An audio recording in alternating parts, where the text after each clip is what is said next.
Someone addresses Irina and tells her to pick up something. Shocked, she asks what it is. Her interlocutor replies that he brought her this trophy as a gift and asks if something is wrong. The main character, smiling, replies that everything is fine, but wonders if she can answer him honestly. The lady also realizes that her life has become so difficult since her reincarnation. Now she finds herself in a world full of intrigue and kidnapping, exhausted by war and infected with lust.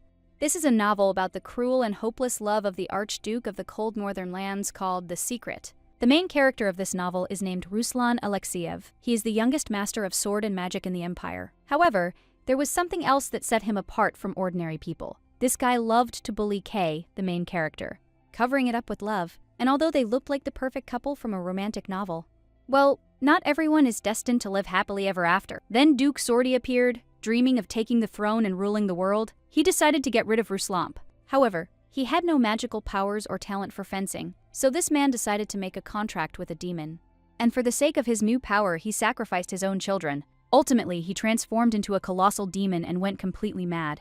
But Ruslan's love for Kay proved stronger, so they were able to overcome all the difficulties, and the main character thinks, "Isn't that great?" But now the girl understands that this was her thought until she found herself in the body of Irina Sordy. Not only was her father's will for her to marry for convenience, but a terrible end would also await her. She will be plunged into eternal sleep at the hands of her own brother, and at least that's how it was in the novel.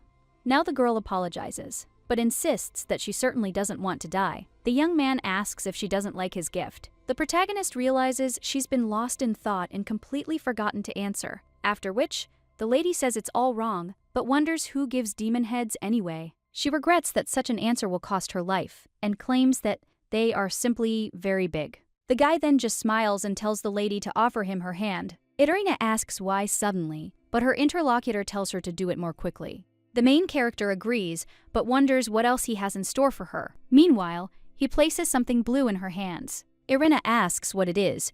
Her interlocutor replies that it is a slime and he found it on the road. The girl, puzzled, says, "That's how it is," but realizes it's also a demon. The blonde man, meanwhile, wonders if something's bothering her. And the main character, with a smile on her face, replies that no, and everything is fine, because she really likes this slime. It's so gentle and soft. The guy asks if this is true, after which everything turns around for him, and also says that he is glad that she liked it. Irina thanks him, and the young man, heading towards the door, states that it is time for him to go now. When the guy finally leaves, the main character says that he could have captured these freaks too. Well, then she lies down on the bed and realizes that she will remove these heads herself later. The girl thinks about how hard it is to live in another world and how good it is that she knows where she is. Irina understands that this is the main privilege of getting there, and since she knows the original plot, she can change it.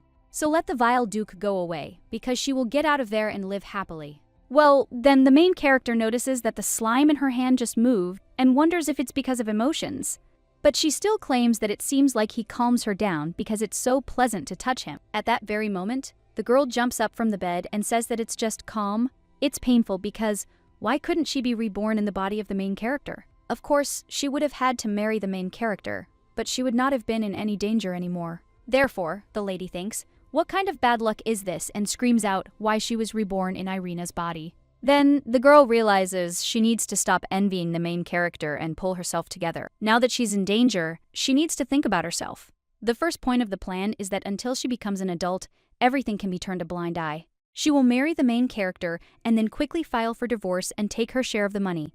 And she is also in a hurry. Then she will find herself a cute, handsome man and will live with him happily ever after. But she would just like to touch Ruslan's lips at least once. But at that very moment, the slime in her hand reacts to the words, after which it all jumps out. Irina asks if he's alive, but the slime just heads under the bed. The main character wonders what happened. After which, she gets off the bed and tells him to come out because she won't hurt him. The girl asks if she squeezed him too hard, but when she looks at this creature, she wonders why he turned red. Irina asks if this is because of her words and because of what she said about the kiss, and if that is why he was so embarrassed. The girl also extends her hand and says that she will not talk about this anymore, so he should get out. After which the girl finally takes out this creature and says how strange it is, and also wonders if slimes are intelligent. She also asks if he understands her, after which the creature jumps in agreement. Irina wonders if this is true, but when she is about to say something else, another lady enters the room. And she also says that there's a couple, so let Irina go out. But at that very moment, the lady screams, "Where are all these demons coming from?" "So what's the girl doing on the floor?" The main character replies that she's doing nothing, after which she asks if she can go outside. Her interlocutor replies that the lady should hurry, and Irina understands that it looks like this girl doesn't know that she's locked there. So it's worth following her. As the lady heads down the hallway, she realizes she's certainly learned that Irina is being neglected. But everything turned out to be even worse. The girl also turns to the slime and says that it cannot come out. But at that very moment, one of the ladies says they've arrived. When she opens the door, the girl sees her mother. But she only says that Lady Irina is late. One of the maids asks what to do, since they've been waiting for the lady for so long that they've almost eaten everything. Another one claims that there is still some left, so the lady need not worry. The main character thinks that they didn't even warn her that they were having lunch now and that they really did call her later on purpose. If the lady were the real Irina, she'd be offended, but she's not personally affected by their words. When the girl picks up a spoon, then suddenly someone knocks it away. The woman claims she picked up the spoon at the wrong angle.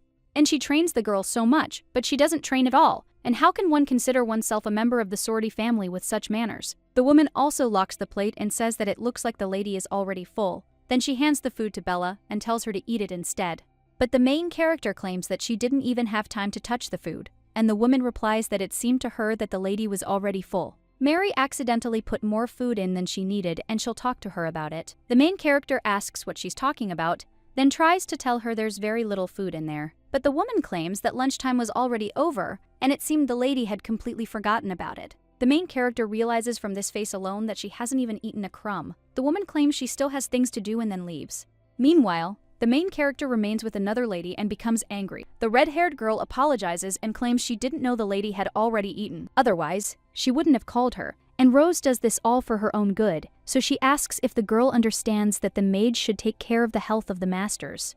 Irina understands that she would say a few sweet words to this girl, but then Rosa will not remain silent, so she will have to endure it. But at that very moment, the slime in the lady's pocket starts to get angry and then jumps out. It lands on the face of the main character's interlocutor, and she screams out what it is. Irina, shocked, says that this can't be done, but at the same moment, she sees that her interlocutor has disconnected. The slime sitting on her just smiles, then jumps off. Irina, shocked, wonders if it's really developed eyes.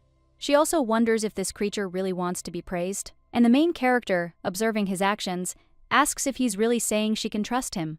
At that moment, the lady lying on the floor begins making sounds, and the main character wonders if she's already woken up. She also wonders what to do, as she might notice the slime. And yet, it would be better to knock her out again, but at that very moment, the lady rises from her seat and asks why she's on the floor. The main character whispers to the slime and tells him to hide behind her, and also wonders if the lady doesn't remember, because she reached for the tray and fell. The lady with red hair asks if this is true, and the main character hands her a tray and says that the lady really scared her and is wondering if anything hurts. The girl claims that this is all strange and she needs to tidy herself up, so let Irina return to the room. When the protagonist does this, she realizes it's the perfect crime. A short time later, she's in her room, saying it's a good thing the slime wasn't caught, but now she has a lot of questions. Irina asks if slimes can erase memory, and when she lies down, she says that probably not. After all, they're the lowest of the demons, and the girl wonders if he is special. The slime then makes sound. The main character says that it seems like he understands her and that she got some kind of overly smart slime. In any case, the girl thanks him for today, and when the slime turns around, Irina asks if he really knows how to dance. She never ceases to be amazed by his skills. She's encountered completely different slimes before, and she wonders if she can find information about him in a book. To be honest, they are keeping her locked up there, so she won't be able to go to the library, but she can try to sneak in there. When the girl lies back down, she says how hungry she is because she didn't even get a bite of food. Irina also thinks what kind of bastards these are and that starving her is too much. The girl curses and claims she doesn't even have the strength to be angry. She also turns to the slide and asks if it's hungry too. But when she looks up, she realizes there's no one left there. A little while later, the lady smells something. And he wonders if this is mushroom soup made from champignons, as well as pasta with shrimp and tomato sauce. Meanwhile, the slime brings in food on a tray and joyfully calls out to the servants. The main character sees all this food in front of her. She thinks slime is the best demon in the world. She also wishes bon appetit and begins to eat. Irina says that it is so delicious that she is about to cry. Islam is her benefactor. When the girl finishes eating, she says she's full. The lady hugs the slime and asks where he came from. So wonderful. The creature only makes joyful sounds from this, after which it jumps out of the main character's hands. And he heads out the window again. A little while later, he brings desserts, and the main character looks at them in shock. She understands that this can't be. She turns to her husband and insists that they will always be friends from now on. When she starts tasting the dessert, she says that she can't even believe that she is trying such a dessert. When the lady sees that the slime is heading towards the book, she wonders what he is up to again. But he just takes a pen and the girl wonders if he is really going to write something to her. When the slime finishes, the main character asks what he wrote there, and also whether she can see it.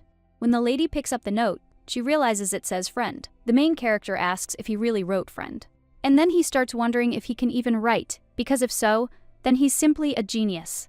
Irina looks at the word on the paper and realizes that everyone in this house hates her, but it seems that even she can be friends with someone.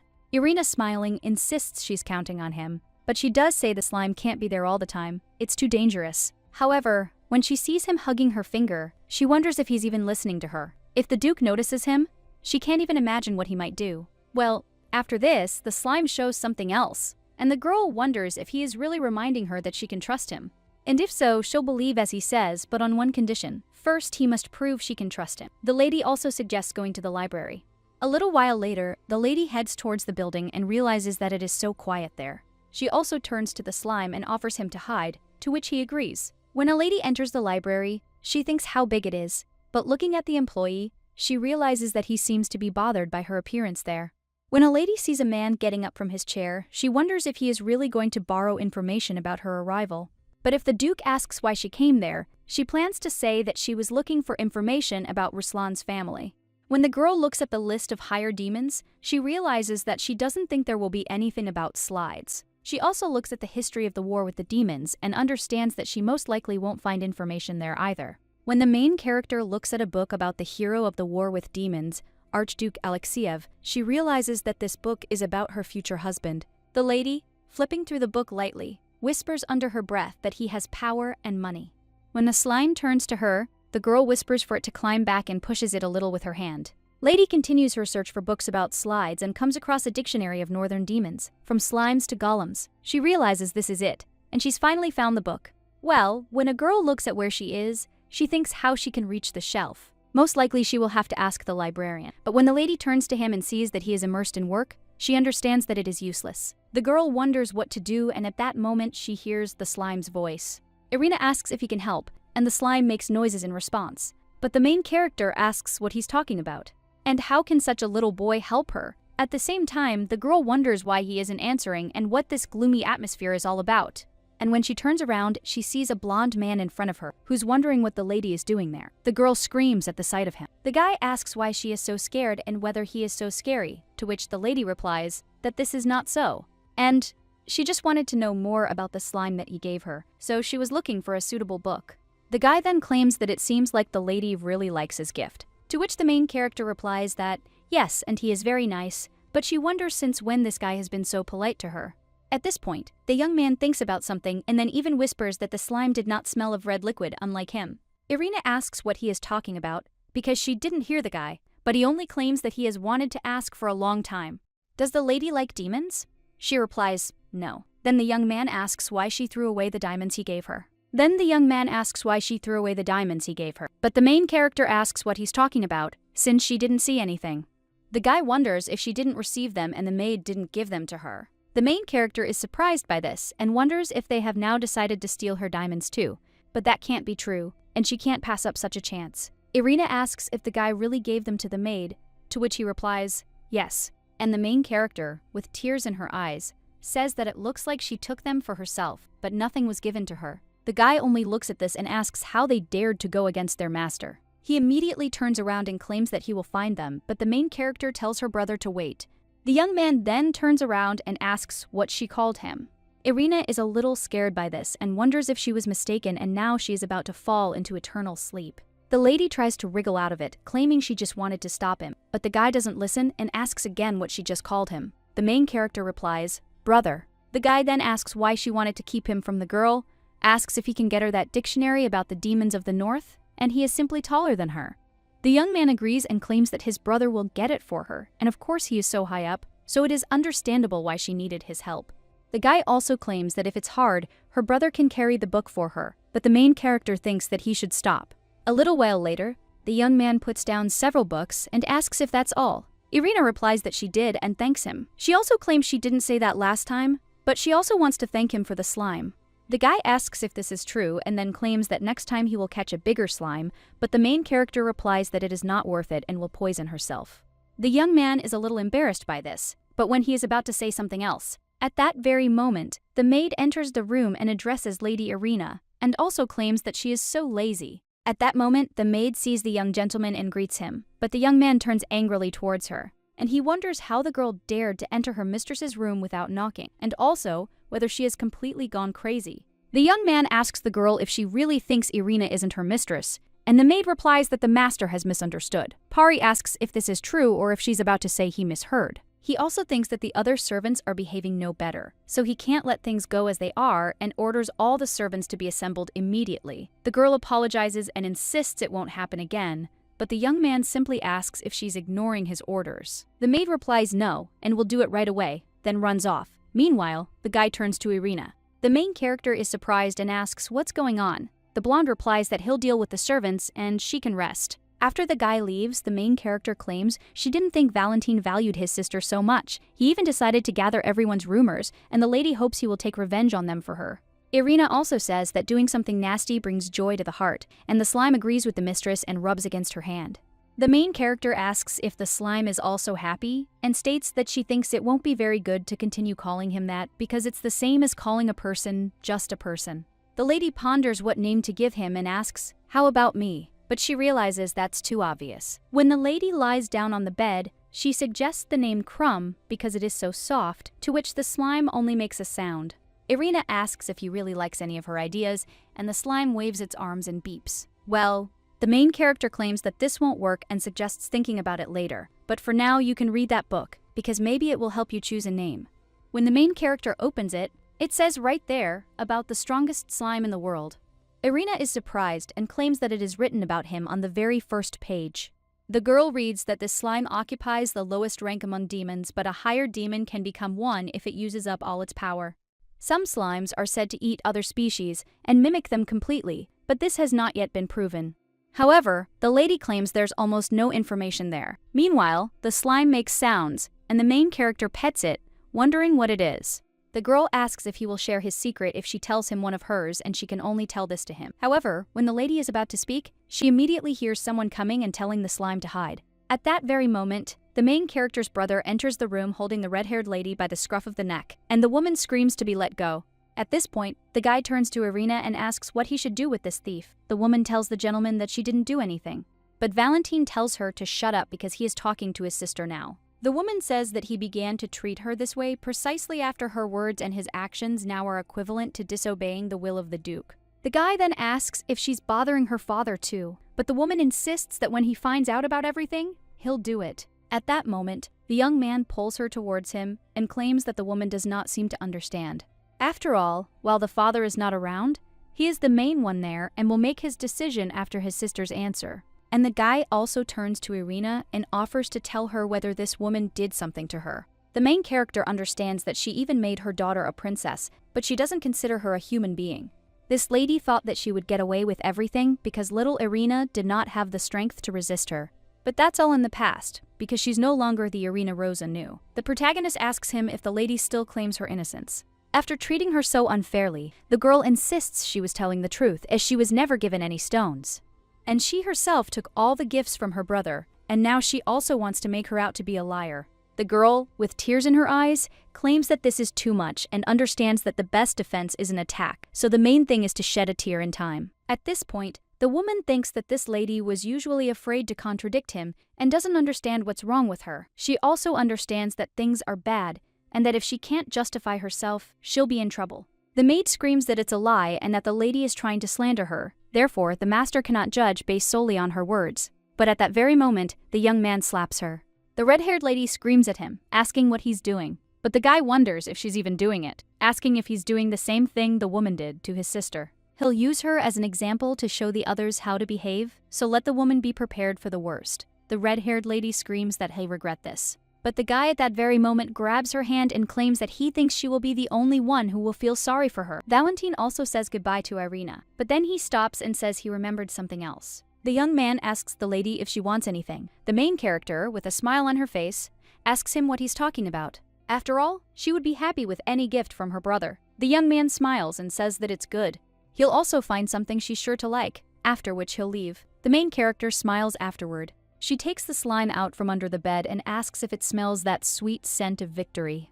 Previously, she was afraid of him because this guy constantly brought her pieces of demons, but now her brother really helped her out. Well, if you think about it, then why did she think badly of him at all? Because Valentine seems to value her very much. After this, the slime makes some kind of gesture, and the main character asks what it means, and also whether he really understands everything she says. The slime makes a sound in response, and the main character's interest only means that now he is ready to listen to her secret. After which the lady claims that, in fact, she came from another world and does not know exactly how she ended up there. Well, even though she looks like Irina, it's not her. Lady simply read a novel with a similar plot, but she never imagined it would turn out like this. The slime then rubs against the lady's hand, and the main character wonders if he's trying to comfort her. The girl says that he is really good, after which the baby smiles and the main character says how cute he is. And she's so happy to have him. People also say that if she ever gets rich, she'll definitely take care of him too. She also says it's great to dream about such things and asks if it's true. When the slime takes the lady's finger, she asks if it really wants her to continue her story. When he agrees to how she got into the book, the girl replies that she doesn't even know because she doesn't want to tell such a little boy. At this time, Slime shows that he is already an adult, and the main character asks if he is really talking about himself now. After which she says, okay, so be it, but he shouldn't be scared. In fact, this world is a novel for adults. And it's filled with all sorts of obscenities. The slime points at the lady and makes a noise, and the main character wonders if he's asking if she's done that. When the lady hears another sound, she replies that no, she was quiet and was afraid to even get involved in political debates. And even after she plunges into eternal sleep, the main characters of the novel will meet, and from that moment, the part with the kidnapping will begin. Ruslan decides to keep Kay with him, and true love is known through suffering. At this time, Slime asks if the lady really wants to be kidnapped, and the main character replies that of course she does. And he asks if everyone doesn't like it. After all, then you don't have to work because you're taken care of, and you can live in a luxurious room, not the one you had before, but the one you have now. She would have liked such confinement, but it cannot be done without the partner's consent. It's important to distinguish between fantasy and reality. Well, then the main character says it's somehow awkward to tell him such a thing. When the slime hits the lady's hand, the main character just smiles and says that it's okay, he's already old enough. After which the main character asks if he would like to kiss the girl just like the main character, which makes the slime embarrassed. The main character smiles and says that he blushed so much, but he says that adults put it on, but he was still a baby. After which his girlfriend falls onto the bed, sighs, and claims that if she were the main character, she and Ruslan would be together. Slime asks her if she likes him, and the main character replies that he's strong and handsome. Her interlocutor asks if he's really that strong, and the main character replies that she thinks he can defeat any demon, after which the kid claims that he is also strong. The main character then looks at him with a little surprise and then starts laughing. Slime is wondering what happened, and the main character is almost choking with laughter and tells him to wait. After which, the slime becomes completely embarrassed and almost cries. The main character turns to him and apologizes, claiming she's not laughing at him. He's so cool after all, but the slime doesn't really believe her words. The main character assures him that she's being honest, and he's even better than Ruslan, but she'll still marry him. Slime then turns to the lady and asks what it means to come out. The main character wonders if he doesn't know, because this is when two people become very close. But when the lady sees the slime's reaction, she wonders what's wrong with it. After that, it starts running away. And then he jumps out the window. The main character looks out and asks him to wait. At that moment, one of the knights wondered what that noise was, and it seemed like someone was shouting. But another one replies that he might be hallucinating due to lack of sleep, after which another one replies that someone was definitely screaming at the tower. His interlocutor claims he imagined it, as everything was quiet and peaceful there. Meanwhile, the main character looks out the window and realizes she's almost caught, but she can't figure out where the slime went. After which she sees that he is behind the fence and thinks what to do if the guards suddenly notice him. After all, she doesn't even want to imagine this and can't look at all this. But at the same moment, the lady smells some pleasant smell and wonders what it is. When she opens her eyes, she realizes that these are the flowers that the slime brought her. Irina asks why he brought her flowers, and the creature puts his hand on hers and proposes marriage. The main character asks if he is proposing to her, to which he makes a sound. The girl replies that this is of course sweet, but she will marry Archduke Ruslan Alexiev. No demon can resist the Archduke's devourment, and his charisma is simply incredible. Irina claims that she will marry the slime if he defeats Ruslan, and wonders what he will say in response to this. Slime then claims that he will win, and the main character tries not to laugh. She says that he is good and now she will have to marry him, and the lady asks when their wedding will be.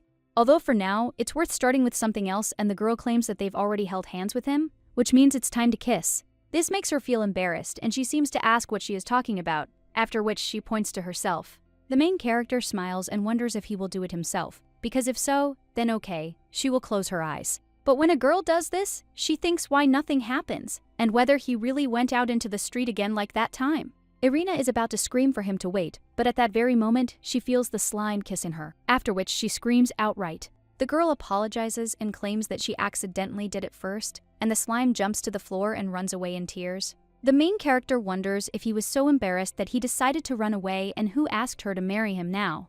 After which, the lady comes closer to the bed and tells him to get out. She also says how funny he is and asks why he asked her to marry him if he's so shy. She suggests they come back to this when he's older so he won't be shy anymore. Meanwhile, in the dungeon of the Sortie estate, the lady with red hair says that it is cold there. She gets up and turns to Valentine Sortie, asking how he dared leave her there and does he really think he can get away with it. The Duke will return soon, and she just needs to be patient for a little while, because then she will take revenge on everyone who dared to cross her path. And if this girl had disappeared, then her wonderful daughter Bella would have become the heir to the family. But the woman says that it's nothing to worry about, after which she screams that she will definitely get rid of Irina. A little while later, the main character walks through the garden and says how wonderful it is there, since she hasn't been outside for so long. She is, of course, glad to finally go for a walk, but if it weren't for Valentine's invitation, no one would even let her in. The lady asks if the slime thinks this is too cruel, to which he agrees. At this time, the main character sees her brother and tells him not to let the slime catch his eye. The lady immediately approaches her brother and asks how long he's been waiting. He replies that he hasn't and that everything is fine, and the girl asks if he really wanted anything. Valentine claims that it is important so they should sit down and he has a lot to tell her. Irina wonders what he was going to talk about with such a serious look, after which the guy tells her to wait. The young man spreads out a blanket and then says that now everything is ready and she can sit down. Irina thanks him and then does so, and the guy claims that she has lost a lot of weight. So he prepared all this for her. The main character, looking at the luxurious basket of food, smiles and says that her brother cares for her so much. The guy offers her something to eat because soon they won't be able to spend time so carefree because her father is returning. And it looks like he finally found it. The main character asks what he's talking about. The guy replies that he's talking about the poison from the roots of the Kalinda plant. Taking it doesn't immediately plunge a person into eternal sleep. At first, he suffers for a long time and coughs up red liquid as he gets closer and closer to the end. The main character thinks about this and realizes that it seems Irina was poisoned by the names. The guy also claims that he thinks that sooner or later one of them will be given this poison. And if they don't comply, their lives will end even sooner. Irina realizes that the plot is beginning to unfold, and she will be taking this poison every day. It is said that with frequent use, flowers will grow on your wrists, and if you continue drinking it until they bloom, then the whole body will begin to exude this poison, and eventually the person will become a walking Kalinda. The girl understands that the Duke's secret plan is clear to her, and that as soon as Irina's body becomes poisonous, he will marry her off to Ruslan, because in this way the Archduke will slowly sink into eternal sleep. For the sake of the perfect crime, he is ready to turn his daughter into a vessel for poison, and no matter how you look at it, things are bad. The girl calls her father names and wonders if he really decided that she is an easy target.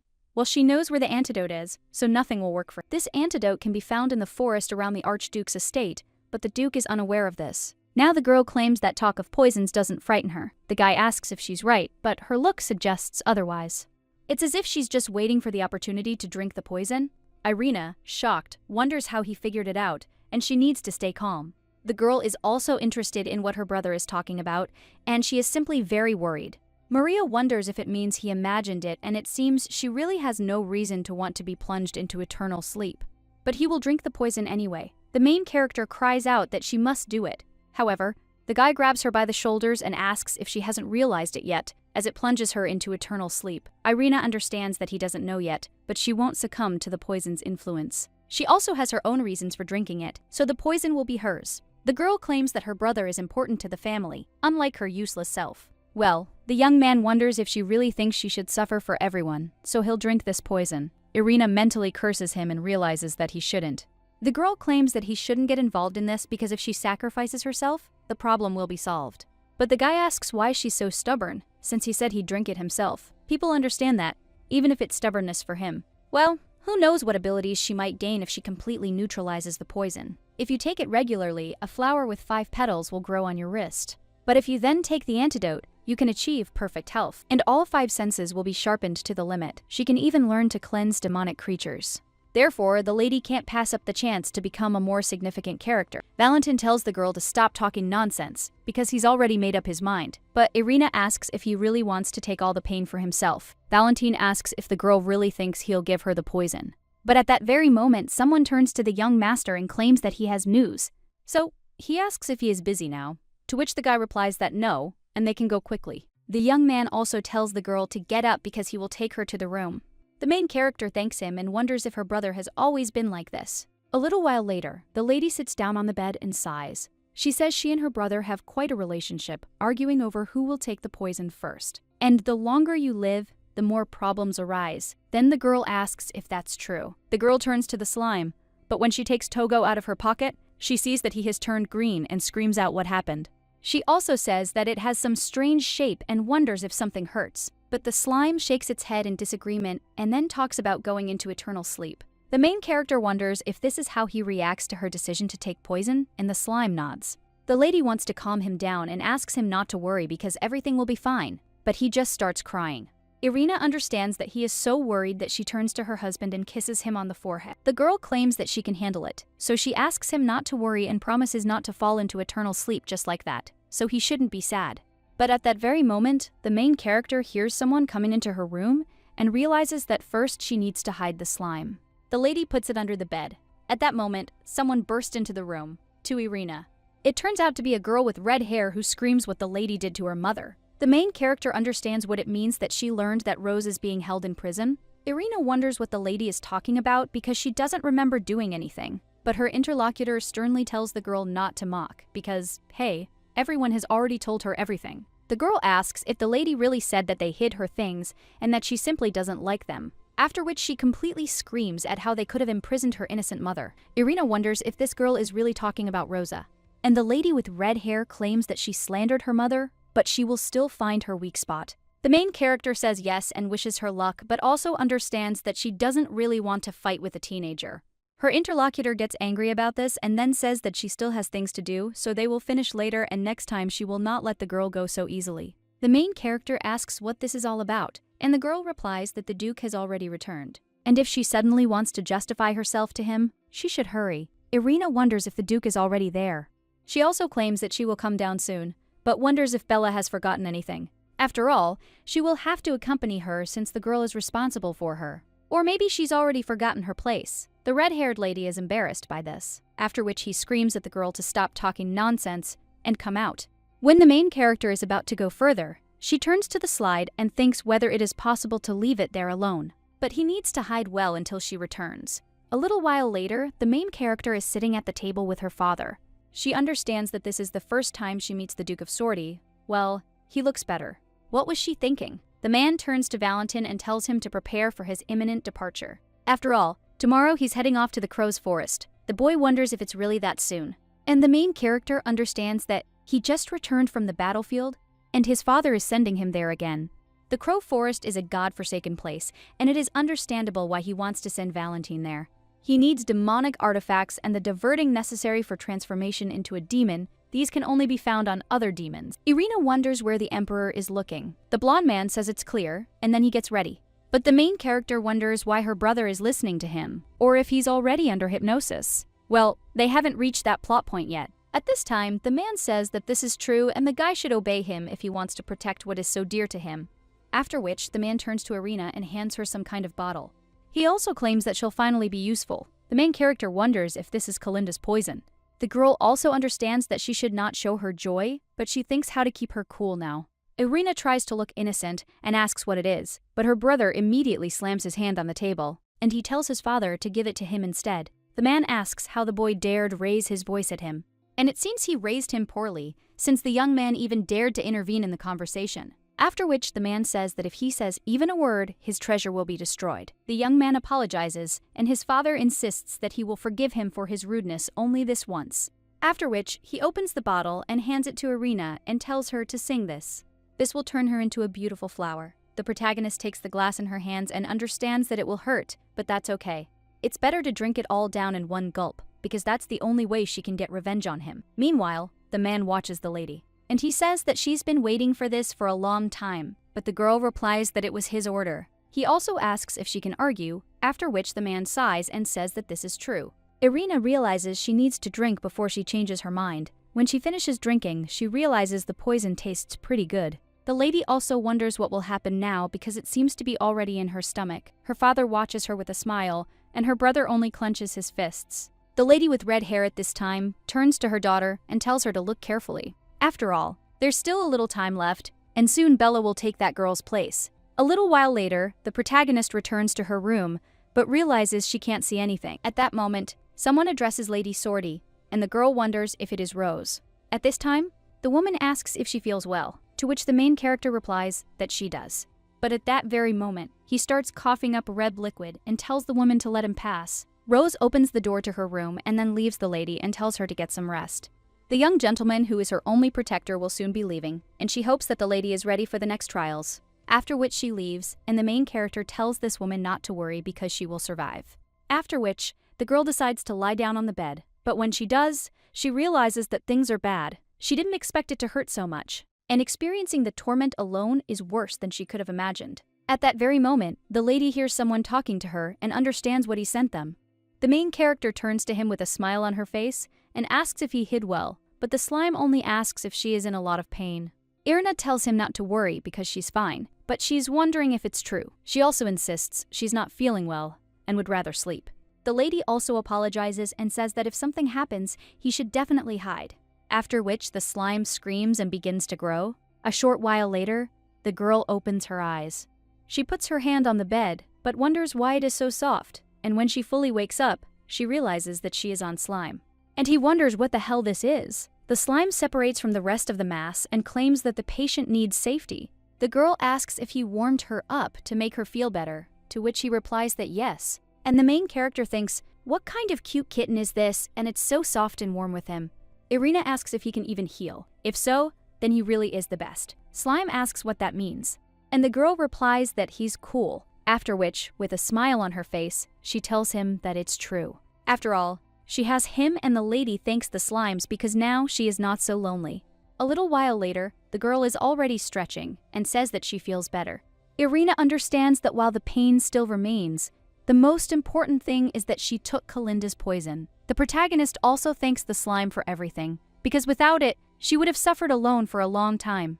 The girl also wonders what would have happened to her if it weren't for the slime, but the lady also wonders if the Duke might see it before she gains her power. The Duke took away or destroyed everything that Irina loved so much, and this case will be no exception. After which, the main character turns to the slime and tells him to listen to her carefully. If something happens, let him run north, and the lady asks if he understood her.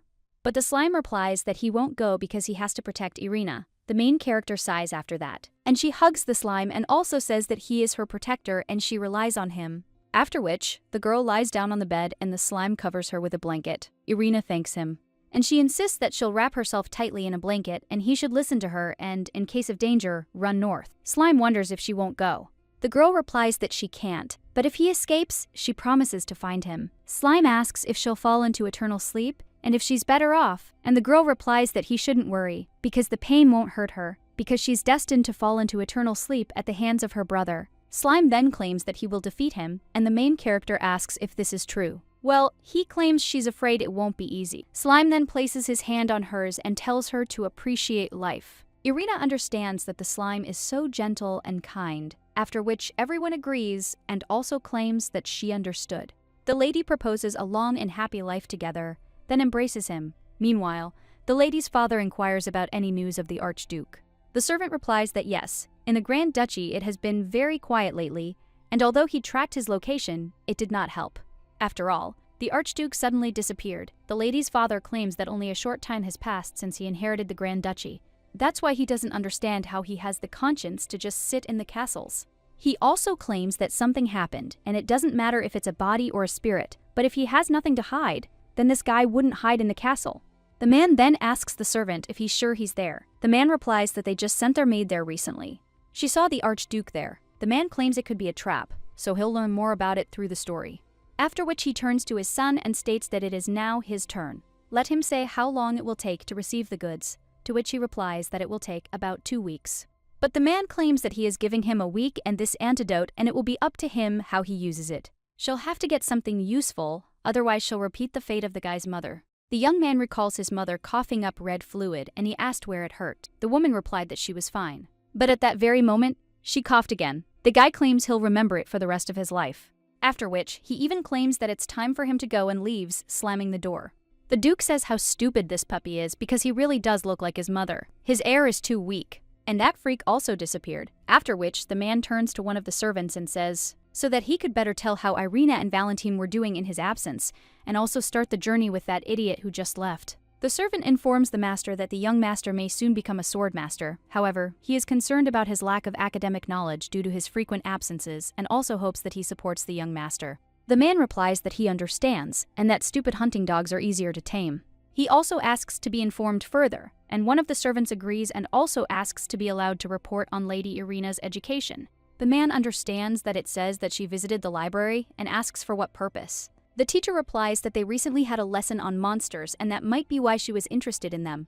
The man asks if this means that she just wanted to know more about this topic, to which the teacher replies that yes, but the Duke understands that this is strange because the lady was always afraid of everything and did not remember anything.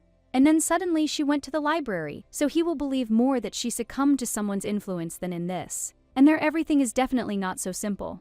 The Duke turns to the teacher and tells him to watch the girl more closely in the future. He also turns to Rose and tells her to lock the door to Irina's room at night.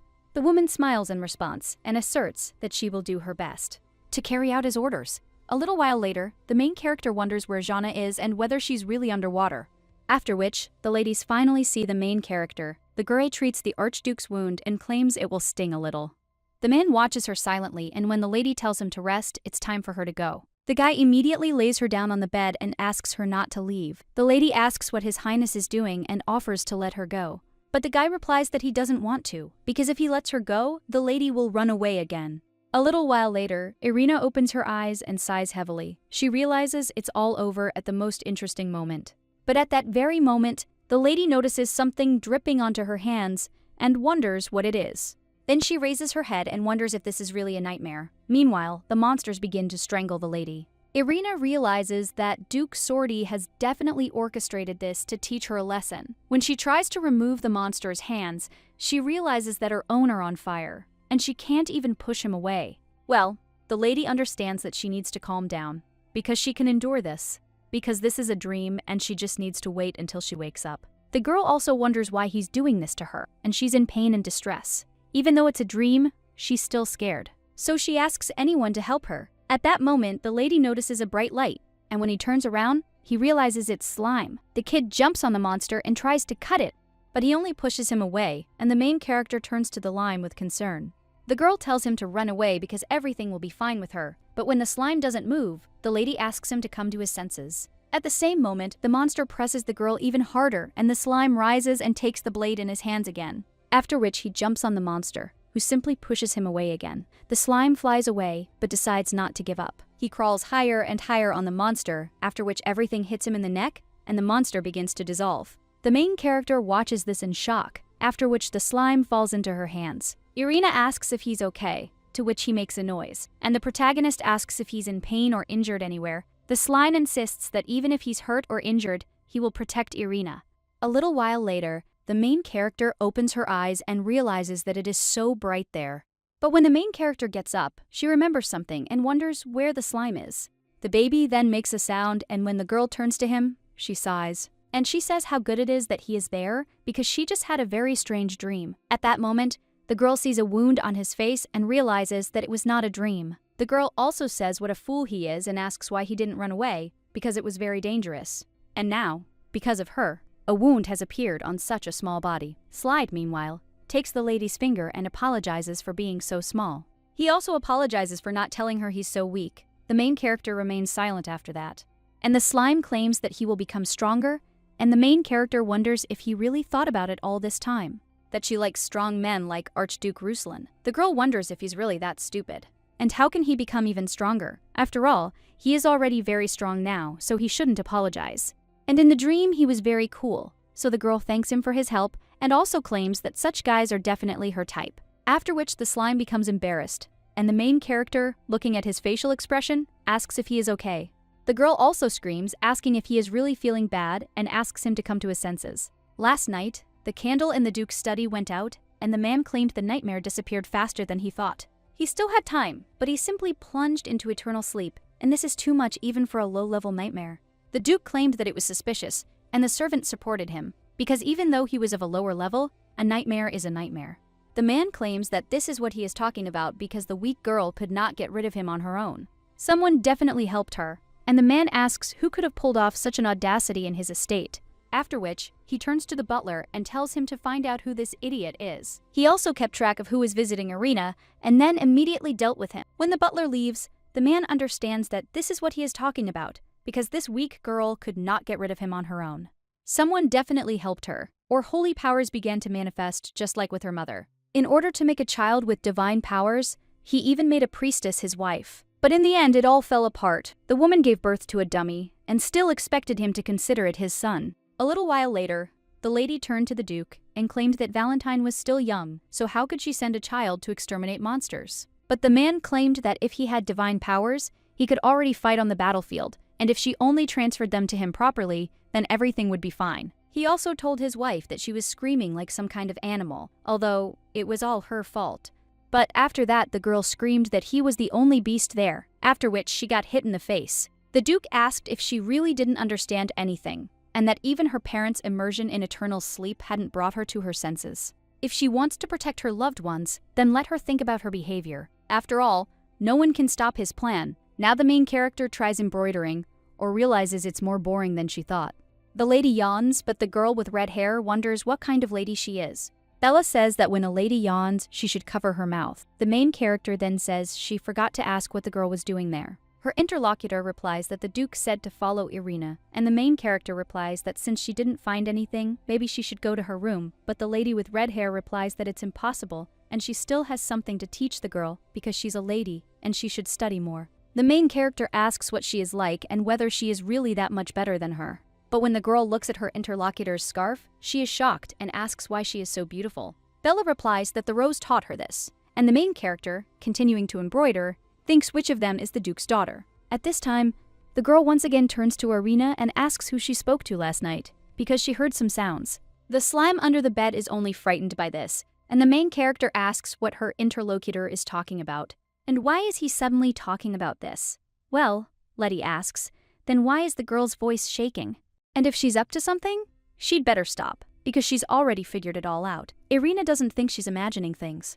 The red-haired lady tells the girl to be honest, since she's already been caught, so the main character asks what she's talking about, since she has nothing to hide. Bella screams that when the young master leaves the estate, it will be too late, so let her tell everything now. Irina asks if she is threatening her, but at that moment, someone enters the room and the lady with red hair begins to stutter. Irina asks why she suddenly started stuttering, and when she turns to the door, she thinks that there is someone there. It turns out it's the lady's brother, and the guy is wondering why the girl went silent because let him continue and say what will happen when he leaves. Bella immediately bows and replies that nothing, and that she would rather go. After which, the girl runs off. The blonde guy tells her to wait. Bella asks what's wrong, and the guy tells her to make them some tea. A little while later, the main character is already taking tea and says that it has finally become calm there. She also thanks her brother, but asks why he came. The boy replies that it was to say goodbye. After all, he's leaving tonight for the Crow Forest. The main character then turns to her brother and asks him to be careful, because she'll be waiting for him. After which the guy smiles and agrees, and also says that he will return safe and sound. Irina understands that she is interested in whether he has become attached to her during this time, but for some reason she even feels sorry for Valentine, so the lady wants him to return safe and sound. Well, then the main character thinks why he is still sitting here, and does he really have something to tell her? At this time, the guy points to the scarf that the girl was embroidering and asks what it is. The main character picks it up and asks how she got it for her brother, since she gave it to him as a gift. The young man asks who it was for, and the main character replies Of course it's their slime. The kid immediately crawls out from under the bed and asks if it's really for him. And the main character says that the slime is just in time and asks if it will fit there. The girl also tells him not to move, after which she tries on a scarf for him and says that white suits him. At this time, the lady's brother asks if she will give this scarf to him, and the main character replies that yes, and this is to show that it is hers. After which the guy says okay, he understands, and then he'll go. But when the young man heads for the door, he just hits his head against it, and the main character wonders if his condition has really worsened so much. And is this really what she thinks, because she heard that in this world, knights go to war? People give scarves for good luck, and maybe he wanted one from her too. The girl also realizes she has something for him too. Then she tells her brother to wait a second. And when she rummages through the nightstands, she realizes that somewhere there was definitely a scarf with the swordy emblem. After which she finds it, but realizes that a little dust has accumulated on it. The lady shakes it and then turns to her brother and tells him to take it with him. The guy asks if this is really for him, and the main character says that she hopes he will return with him safe and sound. The young man only remains silent and embarrassed in response, and the main character asks him if he likes it, to which he replies that he will go. After which, she presses the handkerchief to herself and then puts it in her pocket. Ludmila also tells her brother that she wanted to ask him something. Then he approaches him and whispers something about the slime. The main character asks where he got it, and the guy replies, on the Celtic River. And the girl wonders if it could be somewhere around the Bart Plain. She's heard it's dangerous there because demonic gates often appear. And the lady wonders if this means he brought it from there. The guy then asks if she really wants to ask the donkey, to which the lady replies that yes, she's interested, and he's definitely not like the others. After which the guy says, okay, he'll find out. Irina asks how he plans to do that. He replies that he'll just stab the slime once, since there's still plenty of time before departure. Irina, shocked, asks what he'll do and hides the slime. After which her brother says, okay, he'll just watch. The girl wonders if she can trust him. But she understands that she still has classes today, so she can't take the slimes with her, and it's unknown what they'll do to him if they catch him. That's why she wanted to leave him alone in the tower, but if the maid found him, she would definitely put him into eternal sleep. And in such a situation, the girl thinks whether it is better for me to leave the lime to my brother. The girl says that if he tortures him, he will have huge problems, but the guy asks what she means. After which the lady thinks and claims that then she will hate him with all her heart. The guy is shocked by this, and the main character says that if he understood, then he should extend his hand. The young man does just that, and when he takes it from the lime, the main character says that the two of them should not quarrel. She's not here yet. The guy asks what that means, and the girl replies that she has a class about monsters and is late, but will be there soon. After which the girl leaves the two alone. Valentine realizes that he doesn't like this slime though. But since Irina is interested in him, there is nothing to be done, and today he needs to watch him. Returning to where he met him, it was the Barth Plain, where his father sent him, and where the Celtic River flows. That's where he found this guy. At that time, he was no different from a normal slime, but now he has eyes and a mouth, which is very strange. After which the guy leaves him and tells the slime not to even think about running away. He promised his sister to follow him until she returned, and during that hour he would try to find out everything about him. Well, then the blonde wonders if the slime is ignoring him, and it seemed to him that he understood everything that Irina said earlier. But can a lower demon have intelligence? This is all too strange. There's also the fact that he survived in the Celtic River area, which is teeming with high-level monsters. And maybe he is a telepath, because the guy doesn't see any other explanation. Although slimes can't use magic, the guy then realizes that it doesn't matter whether he's a telepathic lion or whether he develops eyes, a nose, or a mouth. But still, next to him, Irina always smiles, and before this, she looked more like a lifeless doll. But now his sister has changed, and it seems Lime has become a good friend to her. Now he doesn't see anything unusual or suspicious. So he decides to watch him a little longer, and in the meantime, he'll sit down somewhere. When the guy looks around the room, he realizes that the problem doesn't seem to be the slime. He wonders what the maids were so busy with that they left the room so neglected. The guy also understands that he will have to teach them a lesson. But when he is going to clean up a bit, he suddenly sees some kind of note. When he looks at it, he realizes that it doesn't look like Irina's handwriting. And if she didn't write it, then who did? Because it's a marriage proposal written there. At this point, the slime makes a sound and raises its hand, and the guy wonders if he really wrote that. After which he smiles, but at the same moment, the lady's brother screams out what he is. And how could a monster write this? But that's not even the most important thing, because what kind of marriage are we talking about? The slime makes a sound again after this, but the guy squeezes the paper and says that this will never happen. After which the kid starts getting angry, and the lady's brother calls him names. The slime then looks around to see what he can do, and when it sees many guys, it jumps on them. But Valentine immediately grabs him and asks if he was really about to throw dirt from his boot into his eyes. The guy also wonders if he's gone crazy and tells the slime to listen to him carefully. After all, she and Irina can't possibly marry, and she already has a groom. Whether the lady wants this or not, she'll have to marry Archduke Ruslan, after which the guy wonders if the slime is going to put him into eternal sleep. And when he doesn't know what to answer, the guy just sighs and asks if everything is that simple. And there is simply no one who could be a good match for his sister, but a lady cannot help but get married. The guy also understands that when he inherits the title, singles will need more support. But at that very moment, the slime turns to him, and the young man wonders if he can even write. Slime is writing the words person X at this time, and the lady's brother wonders if he really means that it should be him. And also, hasn't he realized that if he wants to be an ideal husband, he has to look impressive?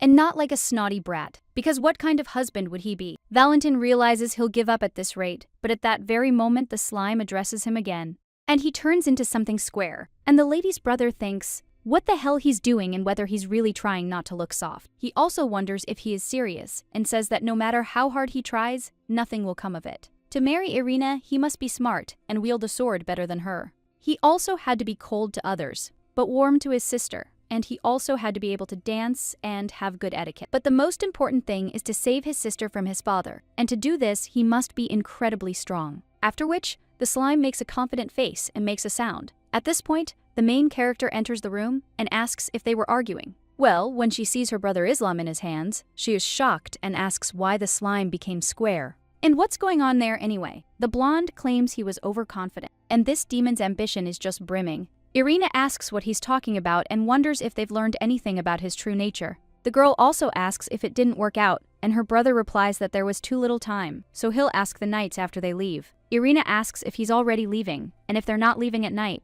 to which the boy replies that he still needs to prepare. He also asks the lady to look after the slime while he's gone. The girl agrees and tells him not to worry. But her brother insists this is nothing to joke about. After the young man turns around, he sighs and says he's leaving and will be back soon. At this time, Irina turns to the slime and tells it to now take its original form, but it only smiles smugly. The girl then asks what to do, since she was going to give it to the soft slime, after which he immediately takes his form, and the girl tries on the scarf and also tells him to stand still.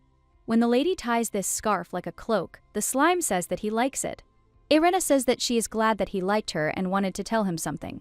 But at that very moment, she sees the slime start eating the dessert and screams that he can't. The girl immediately removes him from human food and says that he can't do that. The lady also screams at him to wait, as she'll help him spit it out. But when she looks at the slime in her hands, she wonders if he's okay.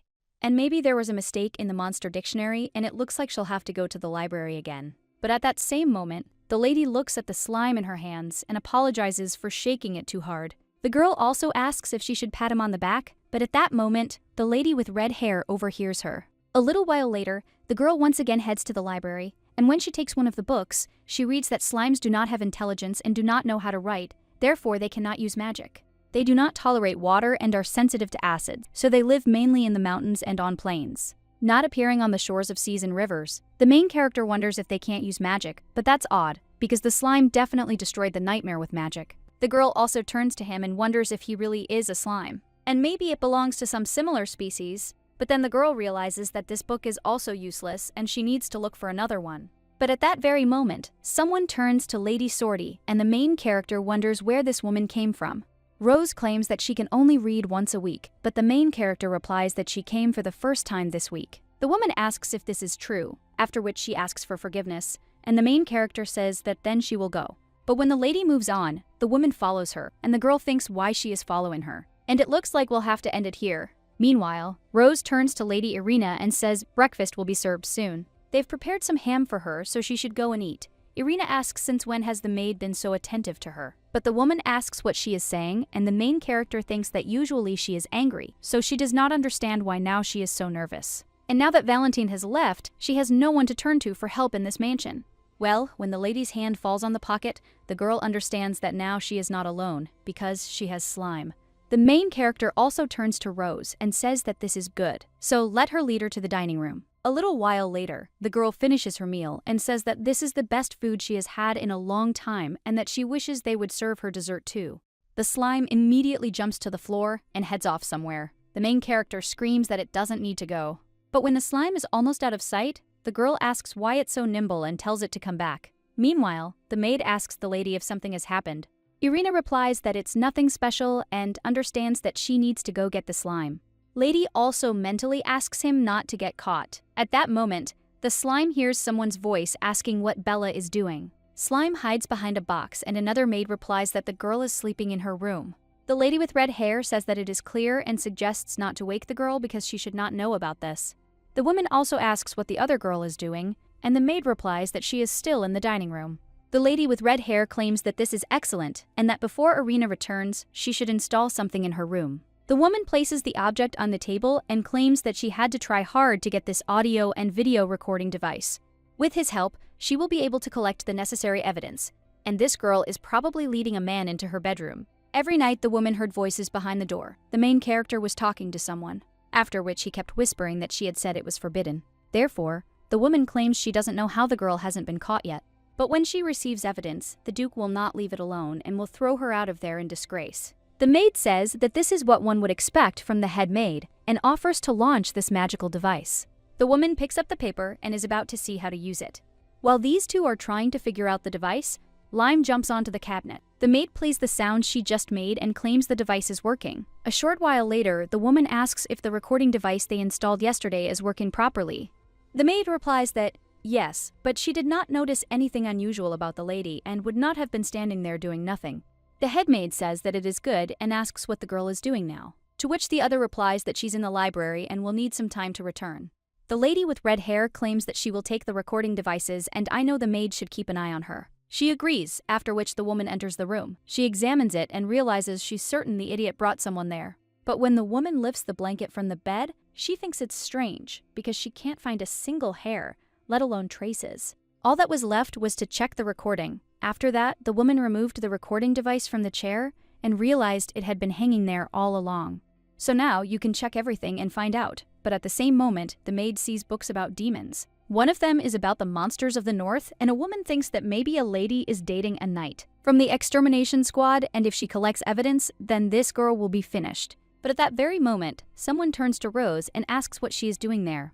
The woman turns to Lady Irina and, with a smile on her face, asks if she's already back. Rose also claims there was so much dust that she decided to clean up. But the main character asks if she's really doing it just with her bare hands. The woman replies that she's already finished. The lady asks if this is really true, after which she says that she did well and can now get lost. When the woman is outside the door, she gets angry and says, "What impudence!" At that very moment, another maid runs up to her and apologizes, claiming that the girl left so quickly that she didn't even have time to say a word to her. Rose sighs and says that, okay, she took the recorder anyway, and now it's time to check it. After which, they play the recording, and you can hear the voice of the main character, who says that she also likes and calls someone cutie. The woman understands that even though only the voice of the scoundrel Irina can be heard, it is enough evidence and, fortunately, today she needs to see the Duke, so this will be the end of the girl. Slime, at this time, overhears everything about the main character, telling him that it is dangerous, and invites him to come to her. The girl also notices how much dust there is on the duvet cover and wonders what the maid cleaned there. No matter how much she thought about it, it was all suspicious. In short, at this point, she turned to the lady. And then he takes something out of himself. The main character is shocked and asks if he's really feeling nauseous. Slime is no less surprised by this, after which he shakes his head in disagreement and talks about the video recording. Irina asks if it's a recording device, but she doesn't understand why he has it. Meanwhile, Slime talks about a bad person and revenge. And when he presses the ball, it begins to play the recording. The maid and teacher then greet the Duke. The man tells them to begin their reports, after which one of them agrees and states that Lady Sortie has succeeded in learning etiquette. The man replies that it seems she has now become more like a human being, and that he will marry her off immediately after the coming-of-age ceremony. At the same moment, the headmaid asks the Duke for forgiveness for blocking the door, but claims that she has an urgent report. After all, she thinks Lady Sortie is bringing a man into the tower. The Duke asks what she's talking about, to which the lady replies that she's been hearing their conversations every night, so they installed a recording device in the tower. And she has compelling evidence. After which the woman turns on the recording, the main character watching all this, says what bastards they are. Not only are they stealing her gifts, but they're also eavesdropping. The girl screams that this is beyond all bounds, but then realizes there's something else strange going on. Such a device requires magical knowledge, so the lady wonders how the slime could use it. The main character also turns to the slime and asks if it knows how to use magic. Well, at that very moment, the lady hears someone screaming that this can't be. It turns out to be the head maid, and she claims that she definitely heard the voice on the recording. That's why she wonders why there is no sound, and the man wonders if she really interrupted him over such a trifle. The woman immediately bows and replies that she won't answer. The device must be broken, but if he asks the other maids. The Duke immediately asks if she can prove it, and the woman asks if it really needs to be done right now. To which the man replies that this is exactly it and he doesn't care whether it's a knight, a monster, or some kind of worm. But he gives Rose one last chance and orders her to go and find out who this girl is bringing. The man claims that they better hurry up, after which he steps on the recording device and claims that he is not a very patient person. The main character understands that they have problems because the maid will soon arrive, after which she even tells the slime to come to her. The girl opens the window and throws out the device that recorded the conversation between the maid and the Duke. She realizes that she needs to get rid of the recording first and then free the slimes before the maids arrive. A short time later, the maid cries out to Lady Sortie and claims that this is his lordship's order. So let her leave the room right now. When they lead the girl to the dungeon, she screams for them to leave her alone. And she wonders what all this is about, since she can walk on her own. But at that very moment, she's thrown onto the floor in some room. And as they close the door, they tell the lady to sit quietly. When they leave, the main character turns to the slime and asks if he's okay, but he only gets angry. The girl strokes his head and asks him not to be angry, and also asks if he remembers what she told him. In case of danger, he must escape to the north, and he needs to go to the Choco Forest right now. There's a hut there you can hide in. Afterwards, the slime makes a sound with tears in its eyes. And the main character replies that today is the perfect time to escape, and asks if he will be able to find his way on his own. When the lady sends the slime away, she says that she will be fine, so he should leave quickly. The baby looks at her for the last time and makes a sound, and then jumps out of the window. Irina thinks that thank God he was able to escape, because she was in such a hurry that she forgot about the scarf. But she's still glad he wasn't caught. At that moment, the slime returns and makes a sound. The main character, shocked, asks if it's really a slime. She also asks how he found the recording she threw away, and the slime claims he also brought some bread. The girl immediately takes him in her arms and rejoices, but then screams out, "Why he came again." The lady sighs and says that if she had known that everything would be like this, she would have been more attentive in magic lessons. She also turns to the slime and asks if he by any chance possesses movement magic. After all, she'd heard that you could use it to travel anywhere you wanted. Slime then made that puzzled face. And the girl wonders if he really doesn't know anything at all, and also thinks what to do now. The lady claims there will be no end to the trouble if he gets caught. Meanwhile, the kid hands the lady some bread. And she thanks him, and also claims that she will now pull herself together and pull herself together. At that moment, the lady hears someone ask if Baron Folin gave her the money. Another maid replies that he was not taken away and said that this information was useless. The main character wonders if they are really selling information about the Duke's family. If this is true, then it would be useful to record their conversation. One of the ladies claims that last time the Baron gave her a considerable sum, but today he was unlucky, and lately she is too afraid to divulge any information to him. After all, if the Duke finds out, he'll definitely put her into eternal sleep. Another maid tells her not to worry, because as long as they keep their mouths shut, no one will know. But one of them asks, what if someone overhears them and provides proof? The next morning, the main character turns to the slime and tells him to get up. It's time to get out of there. The girl also says that she will take the donkey and offers to go. But he asks if they won't go together, to which the lady replies that she already said so, that she can't go yet. Slime immediately asserts that he will protect, but the lady cries out, asking him to listen to her at least now. The lady, with tears in her eyes, affirms that she also wants to protect him. The slime almost cries at this, and the girl offers to negotiate with him. After all, she'll definitely come and take him from the hut in Choco Forest. After that, the girl rises and asks if the slime can open the lock. The baby immediately takes the form of a key, and the main character says how smart he is. He also asks him not to take his pocket out, to which he agrees. The maid outside the door, shocked, turns to the lady and asks how they opened the door. The girl replies that her father ordered her to be released so she could talk. One of the maids asks if she's talking about the Duke, and Irina replies that's exactly it, that they should get out of the way. One of the maids insists she'll ask the head maid, but for now, the lady shouldn't come out. But the main character wonders if she really wants to say that the maid is superior to her father. The girl replies that no, but she must check the truth of the lady's words. At this time, the main character takes out a ball with a recording and claims that if it is so important, then they won't mind if she reports them to her father, after which the lady makes a recording, where one of the maids claims that the Baron gave her a sizable sum last time, but today she's had no luck. After a few more sentences, the recording ends. The maid, shocked, asks how she could have recorded this conversation. The main character replies that they themselves understand what will happen to them for this.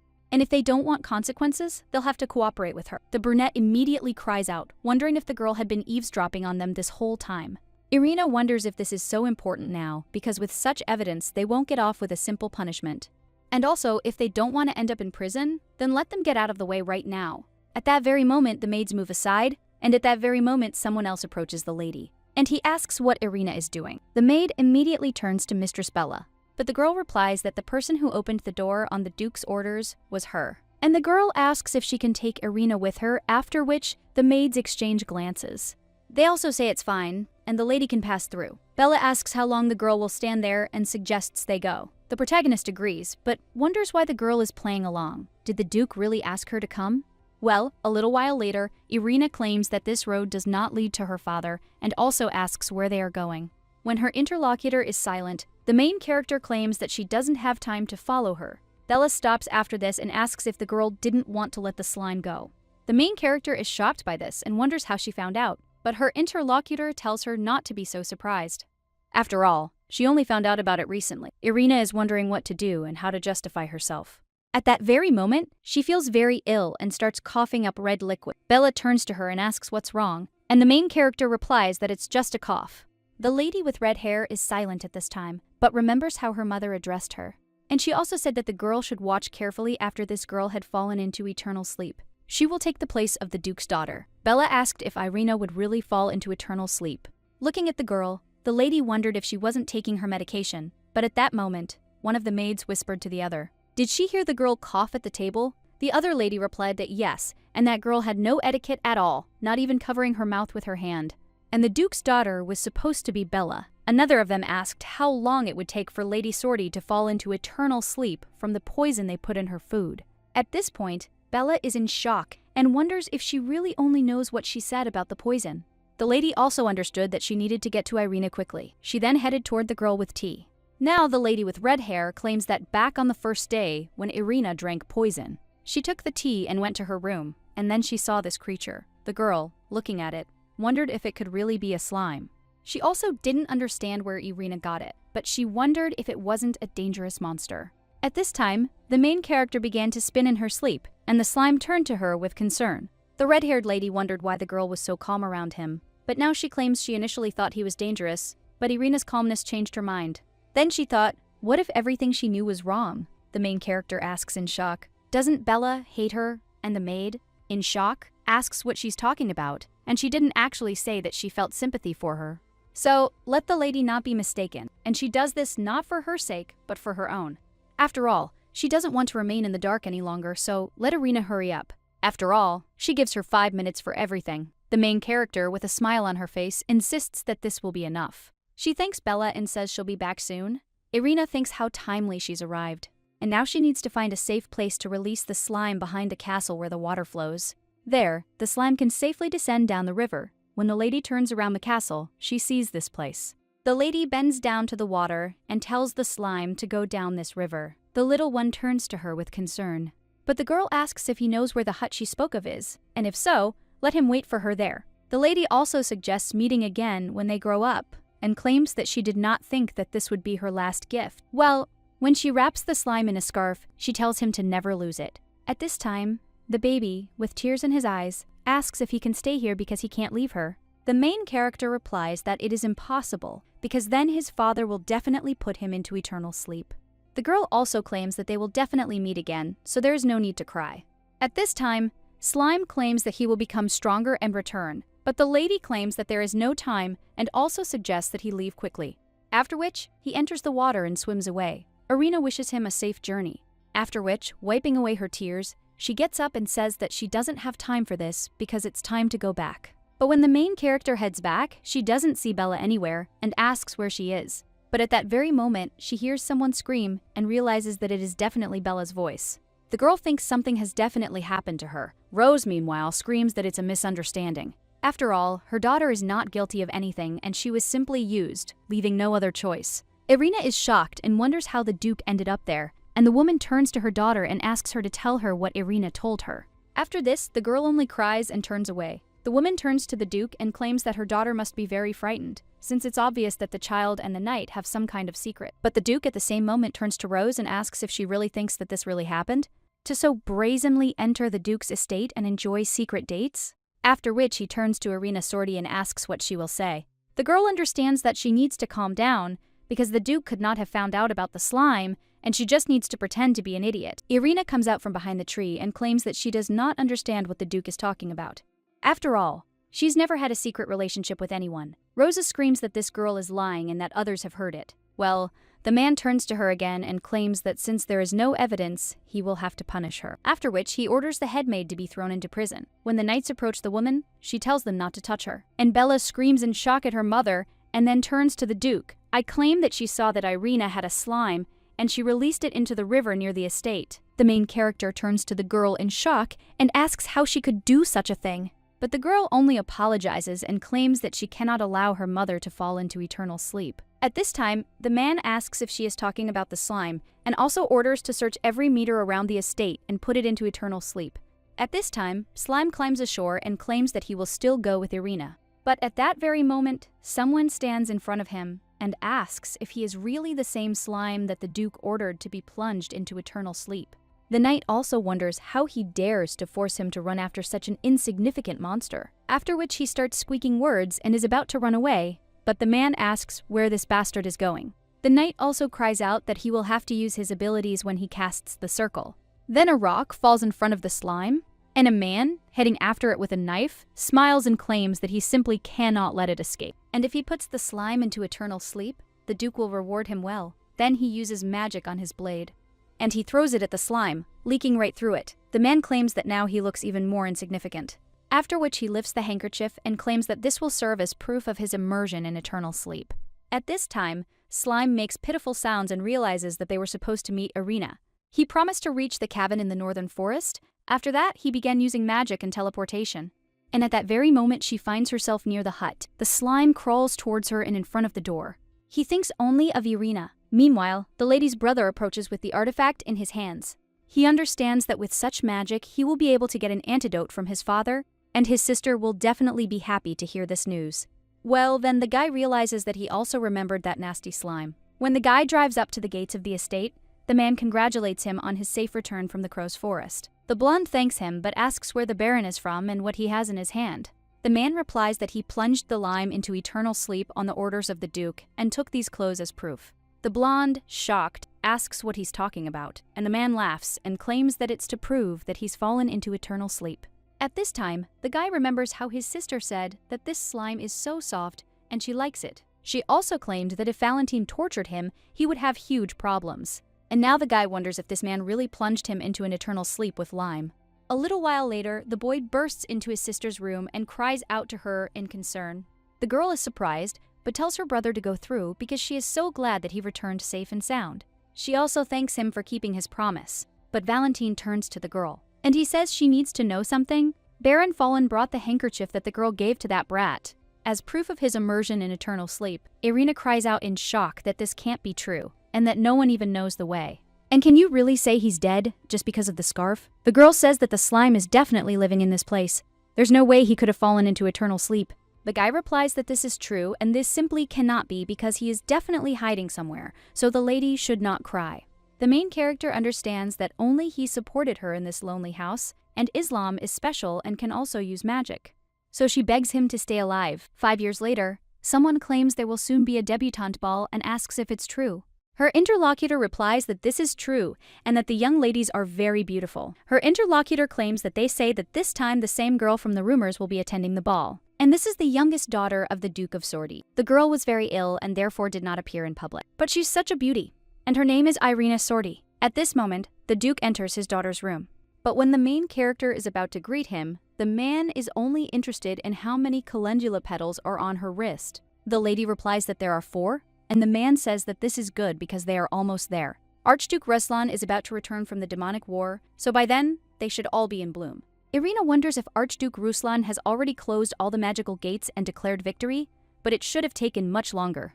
The lady doesn't understand how this happened, and her father wonders if something really happened.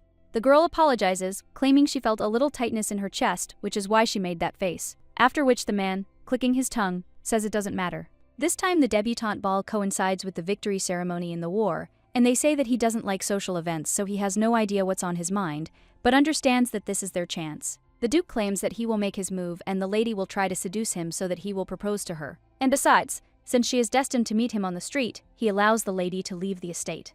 The main character understands that this is it, and he has finally allowed her to escape from this unbearable estate. The lady claims that she understood the Duke and thinks that, whatever one may say, Archduke Ruslan returned from the war too early. It would be problematic if the plot changed too much, but at that very moment, the lady hears someone speaking to her. It turns out to be Bella. The maid wonders what the girl was so lost in thought that she didn't even notice her. The girl also claims that today is her first appointment and asks why she's not going. Irina wonders if she's imagining things or if Bella is happier about it than she is. If you look at it that way, Bella has changed a lot since the original story. That day, she even came to her and apologized. The girl claimed that she was very sorry because she could not allow her mother to fall into eternal sleep. But from that moment on, she vowed to always be by her side. Now the girl asks why Irina is so silent. And the main character, with a smile on her face, claims that, as Bella said, this is her first trip to the salon, so she will go get ready. A little while later, one of the maids whispers to another whether she's heard that the Archduke has been overzealous in this war. The other replies that yes, even his fine work is still covered in wounds. But at that very moment, one of the men makes a sound and asks why they are making so much noise in front of the Archduke's room. It turns out to be the butler, and the maids immediately apologize. The man knocks on the master's door and claims it's Gregory. The guy says that it's good and he can go in, but when the butler enters the room, he claims that the wounds are still deep. He also asks why the gentleman did this, but he only smiles and claims that he had no choice. After all, she needs to prepare to receive special guests. Meanwhile, the main character is heading off in a carriage. The maid hands the lady a list of guests invited today, and the girl thanks her. She understands that in order to escape from the Duke, she needs to find an accomplice.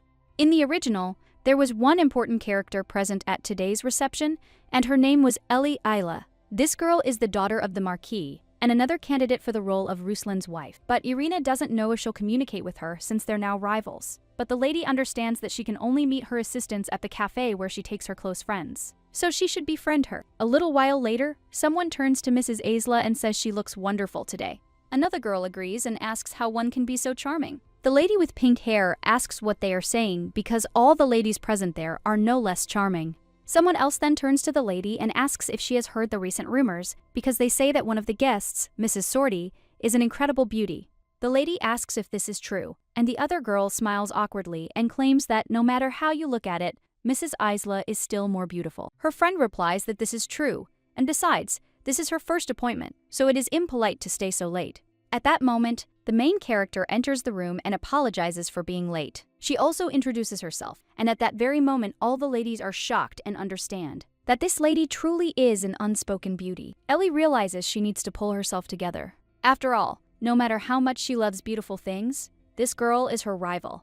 The pink-haired lady greets the protagonist and claims they've been waiting for her. She then asserts that since everyone is here, they can begin. Irina wonders what they will start. Her interlocutor claims that Lady Sorty doesn't know anything yet. They gather to become friends and improve their manners, but they also practice foreign languages before their debut. One of the ladies claims that she is worried that Lady Sorty will be uncomfortable and unable to learn a foreign language on her own without attending the academy. The pink-haired lady asks why they don't do Lady Sorty a favor and start from scratch. The main character understands that they look down on her because she didn't attend the academy and this is, after all, a kindergarten. But the girl still thanks them for their attention. Ellie claims that they have been waiting for this moment for a long time, so they need to begin, to which the ladies agree and claim that today they will speak in the ancient language. Well, the lady with pink hair asks, weren't they going to start from the basics? And the ancient language is complicated. Another girl replies that Lady Isla was an excellent student in the linguistics department, so she shouldn't pretend that it's hard for her. The main character at this time only smiles and thinks whether she should demonstrate her skills. After which, she thanks everyone in a foreign language for their courtesy. She claims that of all the foreign languages, ancient is the easiest for her.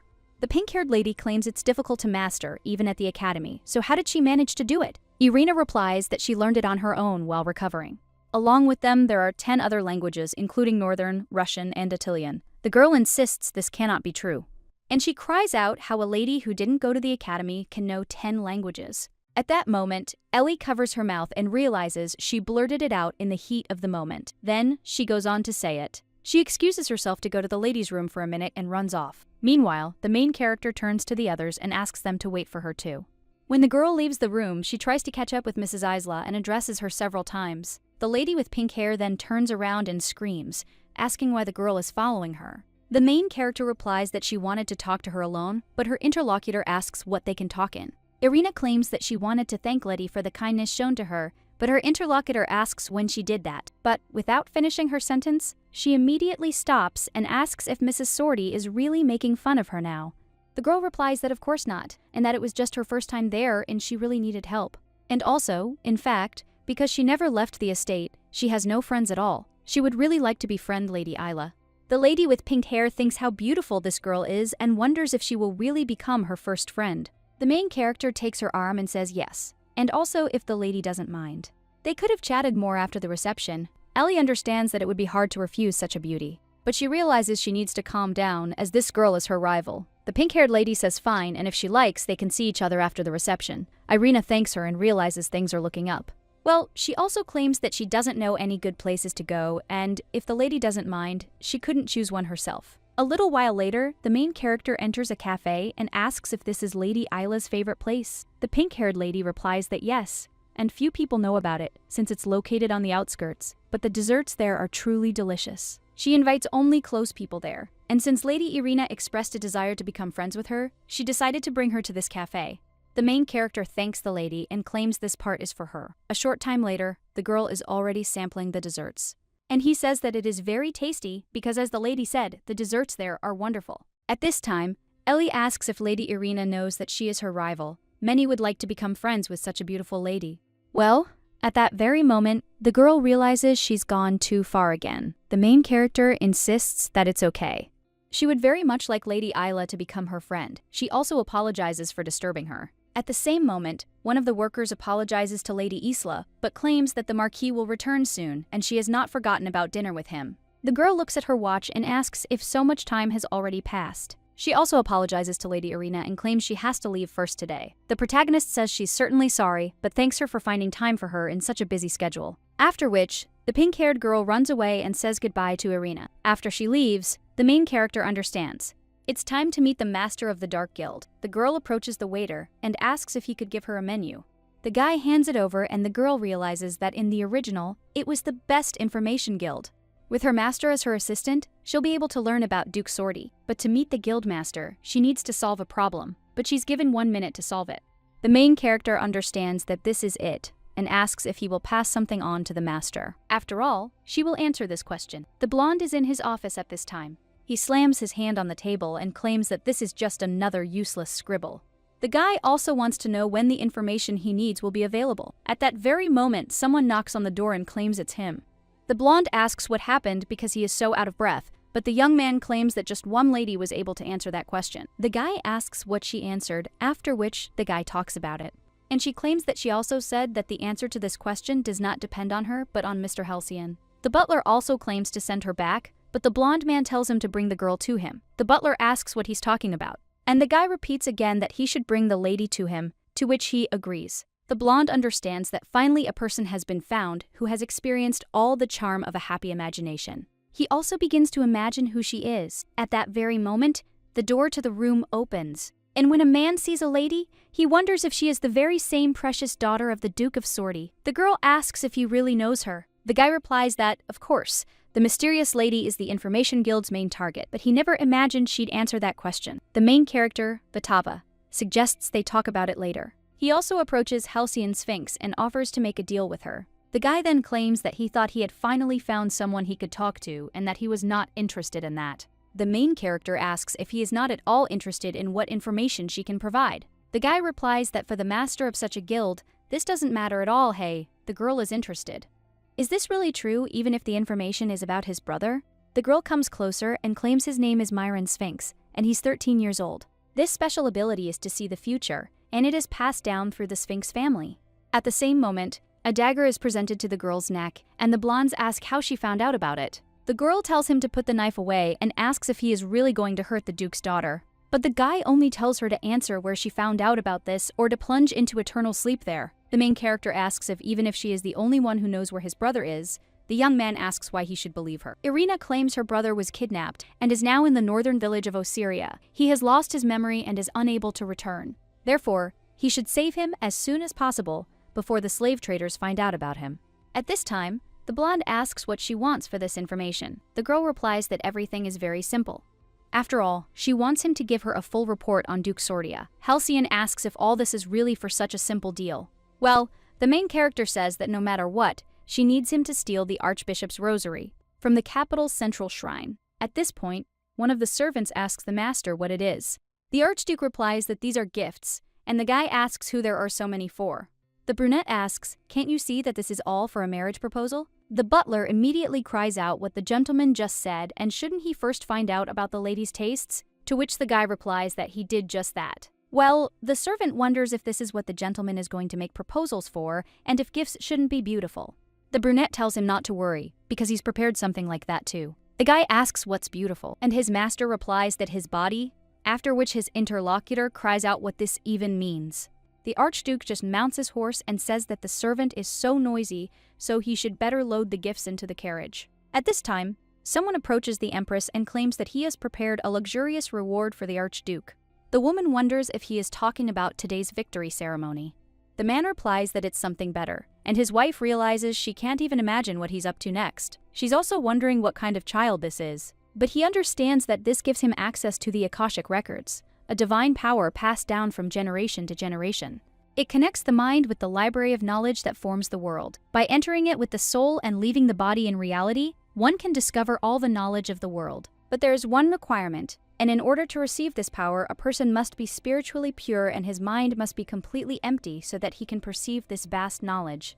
The woman understands that this is similar to lifelong education, and the man asserts, apparently, Archduke Ruslan is ready to propose, and if he has decided to take such a step, it means it is true love. So as a reward, he will give him a blessing for the marriage that no one can dispute. The Empress then puts down her mug and turns to His Majesty, asking what kind of true love we are talking about, and also whether he has forgotten what flows in his veins. It's incomprehensible that a monster with a demonic red liquid could love someone. But the Emperor turns to the Empress, who rises from the table and suggests they stop acting so recklessly. Her husband insists that the Archduke is serious, and he senses it. But the woman suggests that His Majesty stop and go out, because the long-awaited ceremony in honor of the victory is beginning. At this time, people on the street are whispering among themselves, and one of them claims that she heard that the Archduke is incredibly handsome, and she can't even believe that she will be able to see him in person. At that moment, someone says it looks like he'll be arriving any minute. The main character realizes that the original ceremony wasn't quite so lavish, and she hopes that this time, everything will go smoothly. At that very moment, one of the bowmen cries out that the Empire's chief swordsman, His Highness Archduke Ruslan Alexeyev de Kekt, has arrived. So let them greet the safely returned hero. The main character looks at this guy. He wonders if he's really the novel's protagonist. Meanwhile, people in the crowd are commenting on how cool he is and asking if he's for real. And he's in such great shape too. Bella turns to the main character and insists he's even more handsome than everyone said. Irina says that it is true, and also thinks that he is so handsome that she cannot take her eyes off him. The Emperor immediately comes out and greets Archduke Ruslan. The brunette immediately bows, and he greets the son of the Empire. The Emperor claims to be impressed. That the boy closed all the demonic gates for the sake of the Empire? Ruslan replies that it was his job after all. The Emperor says his words are admired, so he's prepared a reward for him. Afterwards, he calls his secretary over, who begins reading the list of awards. The main character wonders if he'll receive the Northern Ice Peninsula, just like in the original. But at the same moment, the secretary reads that the Archduke will receive 10,000-year-old ginseng found by the previous emperor, the crystalline core of a 1,000-year-old snake, and also mork scales. The main character is shocked, wondering if this is really a reward for military service, and who would even like that. And the secretary quickly adds that there are about 100 more medicines. At this time, the ladies are whispering to each other. Is this really what the Archduke wanted? And how little this is for such merits? At this time, the Emperor turns to the Archduke and asks if he would like to receive anything else. The man replies that there is something, and when His Majesty asks what it is, the guy claims he wanted the son of the Empire to bless his marriage. The ladies understand that he's asking the Emperor himself for this. Then he must really love this girl, and the main character is wondering what kind of wedding he is even talking about. The girl also wonders if his true love has appeared, or if he has met the main character. It seems that even the Duke is not aware of this, and the lady does not understand how this happened. At this time, the Emperor says that he knew it and his intuition did not fail him. so he can't wait to find out the name of this lady. The man also claims that the Duke's brother blesses him in the name of the Emperor, and the main character realizes that she is in complete trouble. She, of course, is sorry that he has already found his true love, because her life depends on this marriage. A short time later, the aristocrats are at a ball, and the girl realizes the plot is different from the original and everything is so complicated. Ruslan unexpectedly asks the Emperor for his blessing, which he immediately grants. Irina wonders what is going on there. Even the Duke himself didn't know about it. The man claimed that since he had found love with my girlfriend, he needed to sort it out before the wedding.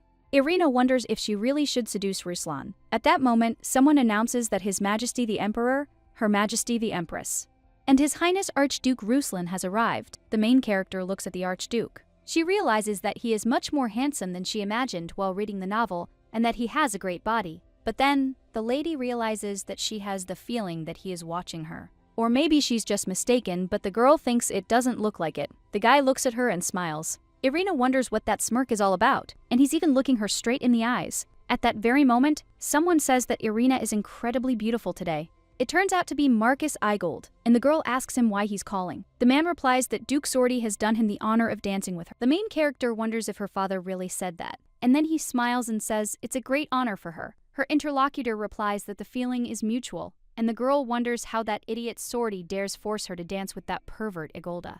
At this time, he says that the lady blossomed like a flower, and the main character laughs awkwardly and claims that she would compare him to, but when she almost says the word parasite, she corrects herself and claims that the amazing scientist, Jindragi, is the third. After which, this guy asks her to dance, and the brunette watches all this, after which he tells His Majesty that he needs to step away for a minute. The Emperor asks where he's going in such a hurry. The guy replies that they want to dance, and the man says what a surprise that is. He also asks who the lady is who made him so suddenly want to dance, to which the guy replies that he'll find out soon. Irina is wondering if she should step on this guy's foot and pretend she can't dance. But at that very moment, someone puts a hand on his shoulder and claims that this lady is already with him. So the guy had better leave, and quickly, after which the brunette apologizes to Lady Irina. He also asks if she would do him the honor of dancing. The main character wonders if he really asked her to dance and if it really is Duke Ruslan. The girl claims that this part is for her and wonders if it is really he who wants to marry her. But then the ladies claim that this is their first meeting and how can there be a wedding? It's some kind of nonsense. Well, at least it's better to dance with such a handsome man than with that old, ugly man. In the novel, it was said that Ruslan doesn't know how to dance, but dancing with him now, you can say that he put a lot of effort into it. And it's even a bit strange. The guy turns to Irina Sordia and claims he can give her what she wants. The main character asks if this is true, and does he really know her thoughts, to which the guy replies that yes, and she also wants to be kidnapped. But before the guy can finish his sentence, someone sneezes. When he is about to finish it, the butler starts coughing loudly and claims that he feels really bad. The main character claims that his assistant looks sick and asks if everything will be okay if they leave, but the guy tells her not to pay attention. And he asks if the lady would like to come out onto the terrace with him for a little while when this dance is over. The main character asks why, and the guy, approaching her, claims that he has a gift for her. Irina asks if this is really for her, but at that moment she hears that the music has ended. The brunette bows to the lady and says that they will see each other on the terrace, and the girl wonders if he really said that he has a gift for her. She can't even imagine what it could be. When a lady goes outside, she sees it. A brunette standing among lilacs. When the main character approaches, the guy asks her if she likes the flower. The girl thinks and realizes that she likes lilacs because the slime always brought them. The lady also asks how he found out about this, and the guy is silent for a while, after which he claims that he also likes lilacs. Irina thinks that he scared her, and why did it seem so much like a confession? The girl thanks him for the dance and flowers, but wonders why the Archduke is so kind to her. The guy awkwardly asks if there needs to be a reason for this, and the girl replies that he himself said that he already has a girlfriend. Irina wonders if he found out that the Duke was bullying her and so decided to appease her so that she would start working for him. The main character tells His Highness the Archduke that if he needs her help, he doesn't have to try so hard. After all, she'd be happy to collaborate with him. The guy claims he's glad to hear this and there's something he'd like to do with the lady, just as she wanted. But when the guy is about to tell her about the kidnapping, the butler bursts onto the balcony and shouts that it's impossible. The Archduke asks what he's talking about, and the guy simply greets the lady and claims his name is Vasily Mutin. He's not only the Archduke's assistant, but also a real handsome man. The guy also apologizes, but claims that he has urgent business and Mr. Young would be very grateful if the lady would leave them for a while. After which the main character agrees and is promptly shown the door. Irina thinks it's a shame, of course. It wasn't possible to hear Ruslan out to the end. Meanwhile, the butler asks the gentleman what he's even thinking about and continues talking about the kidnapping and captivity.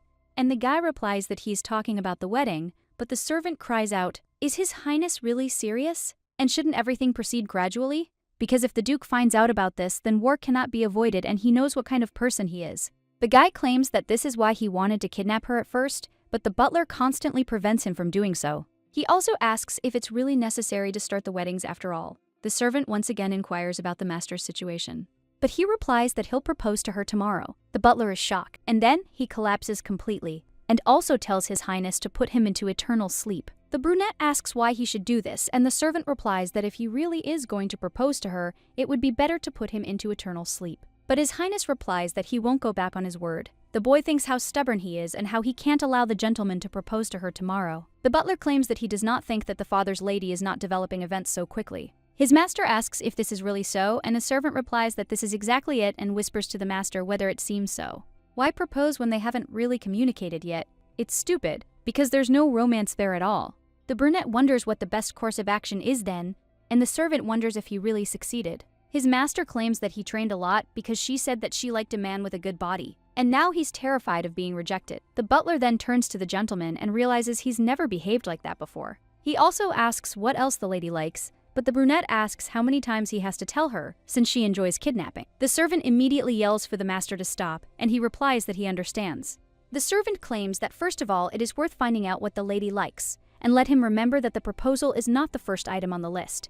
At this time, someone approaches Mrs. Arena and asks if she would grant him the honor of dancing with her. The main character, smiling, asks what to do, as, unfortunately, she's feeling very dizzy, but she's silently cursing, wondering if her father has really sent him another one. The lady asks for forgiveness again, and her interlocutor replies that it's nothing to worry about. Irina understands that it is also difficult to constantly refuse, and if she stays there, she will only interfere, so it is better to go out into the corridor. When the main character does this, someone approaches her and greets her. The girl immediately turns around, wondering who it is, but the guy takes off his mask and asks why she's so surprised, because he's actually offended. Irina asks what he was hoping for when he came up to her so unexpectedly, and the guy replies that he thought Lita would react differently. At this time, the main character is wondering if he found his brother in the place she spoke of. The blonde replies that yes, and they took him away from there safe and sound, so he thanks the lady. He also hands over the rosary she was looking for, and the protagonist thanks him. The guy asks what she will do with him, and whether she has really decided to get involved in religion. But at that very moment, the lady tears down the rose garden, and the guy is shocked. He says it's truly impressive. The main character claims that she didn't need the rose garden, but the lapis lazuli from it. Archduke Ruslan had always been obsessed with fighting demons and preventing them from breaking free. To do this, he needed a sacred object capable of purifying the spirit, namely, lapis lazuli, which is a stone that with its golden light indicates that something needs cleansing. The girl understands that the Duke already has a similar half, but now she has a whole one, and with his help, even without a wedding, she will be able to make a deal with the Archduke to find an antidote to Kalinda's poison in the Forest of the Dead. At this time, the blonde says that he doesn't know why he feels sorry and that he is needed, but he hopes that everything will work out and asks if she doesn't need anything else. Irina replies that there is something and asks to find out about the location of Islam in the north. Was there anyone like that with a scar under his eye? Because she also has a friend whom she would like to save. A little while later, the brunette is already sitting opposite the main character, and she is wondering why he came to her. First, he invited her to dance, and now he shows up at her house, and it seems he wants to please the main gossips of high society. At this time, the Archduke says that they haven't seen each other for a long time, and the main character notes that this is true. The lady wonders if they saw each other yesterday, but in any case, she has an important conversation to tell him. So, for her, even improvements, the lady turns to the Archduke and also offers to talk about the cooperation he spoke about yesterday. She thinks he did, but at that moment, the maids enter the room and claim they've brought tea. They bring it to the table, then stand near the wall and begin to whisper. The main character realizes that it seems the Duke ordered them to monitor what is happening. She needs to talk to Ruslan about the infirmary to make a deal, and she didn't know they could brew tea so quickly. So the lady merely offers to drink it while it's still warm. The girl also apologizes for the meager table and asserts that if the Archduke had told her of her arrival in advance, she would have treated him to something better. The guy replies that it's okay, because he came without warning, and that's enough for him. Irina thanks him for his words, but thinks how awkward she feels and what she can even talk to him about. The girl is wondering if she should try to seduce him and is told that she needs to somehow touch his neck to attract the attention of the opposite sex, or to the ear, after which the hair is gently brushed away. At this point, the guy notices the lady's movement, and then he asks her if she is uncomfortable, to which the girl replies that she is not at all. Irina thinks that if only she could seduce someone, because she and the man only had 2D. The girl asks the Archduke if he liked the tea, to which he replies that it was. He doesn't really know much about it, but the scent is pleasant. Irina, with a smile on her face, declares that she's glad to hear it. After all, they were served their favorite tea. Ruslan, looking at the lady, only became embarrassed. After which, he even thanks her. The main character thinks she doesn't know what happened, but his ears are cutely red. At the same moment, the lady begins to feel bad when she notices the brunette's gaze on her. She understands that she didn't drink the viburnum antidote today, and that's very bad. The Archduke must not notice this, because if he finds out that she is ill, he will never marry her. At this time, the guy asks how the lady is feeling, and he heard that she had previously been in poor health. Irina smiles and claims that everything is not so, because before she had a weak body, but now she eats well and is very healthy. The guy immediately gets up from his seat and declares that this cannot go on any longer, and he must take the lady north immediately. Irina asks what he means, and the guy replies that he doesn't think it's worth telling her about it now, but he asks her to go to the Archduchy as soon as possible. The girl doesn't understand what he's talking about, but then claims that if he invites her to his estate, she'll come with pleasure. After all, she had long wanted to visit the north, but the guy insists that this is not what he had in mind.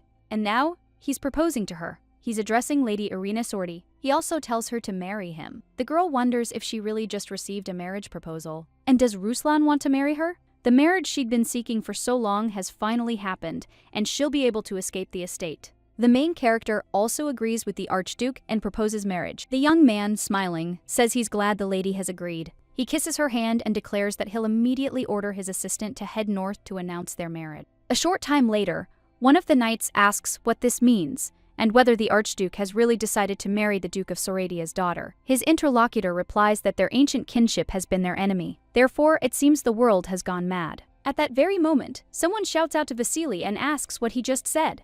This woman asks whether Archduke Ruslan and the daughter of the Duke of Soradia, with whom they have been feuding for several years, are planning to get married. The guy claims that, for the information of Lady Hope, His Highness strongly insisted on this marriage, and the woman wonders if this means that he can no longer be persuaded. She also asks what she should do, since she is so looking forward to this wedding. At this time, the Duke turns to Irina and claims that he heard this boy propose to her. The girl replies that everything is correct and all thanks to her father. The lady also understands that in a little while she will no longer have to see that face. At this time, the Duke turns to the maid and tells her to bring the document he left. He also tells the girl to sign before the Archduke changes his mind about agreeing to something. The lady puts her signature under his, and when she looks at Ruslan's signature, she realizes that for some reason she thought he had bad handwriting. But in fact, everything is not so. And this guy is full of surprises, and despite his indifferent appearance, he is very nice. The man claims that they will simplify the wedding with a premarital mass in church, which will be held in a week. But the main character wants to say that she will not have enough time to prepare. However, the man interrupts her mid-sentence and asks if she really meant to say that she doesn't have enough time. The main character replies that everything is wrong and there is not enough time, and the man suggests that she not forget about the flower on her wrist, and also remember that she must plunge Ruslan into eternal sleep, to which the girl agrees and claims that she knows. After all, this is precisely what her father raised her for. However, the girl thinks her goal is to surround the Duke, not Ruslan, with eternal sleep. A short time later, someone approaches the protagonist and asks if everything will be all right. Bella claims that despite his appearance, marrying such a man is a little scary and there are rumors that he is a real monster. And they say the demons were destroyed too quickly in this war. Irina replies that she's heard about it, but it's just rumors. The lady understands that it doesn't matter to her what kind of person this guy is, because she just wants to escape from there as quickly as possible, and no one has canceled the divorce.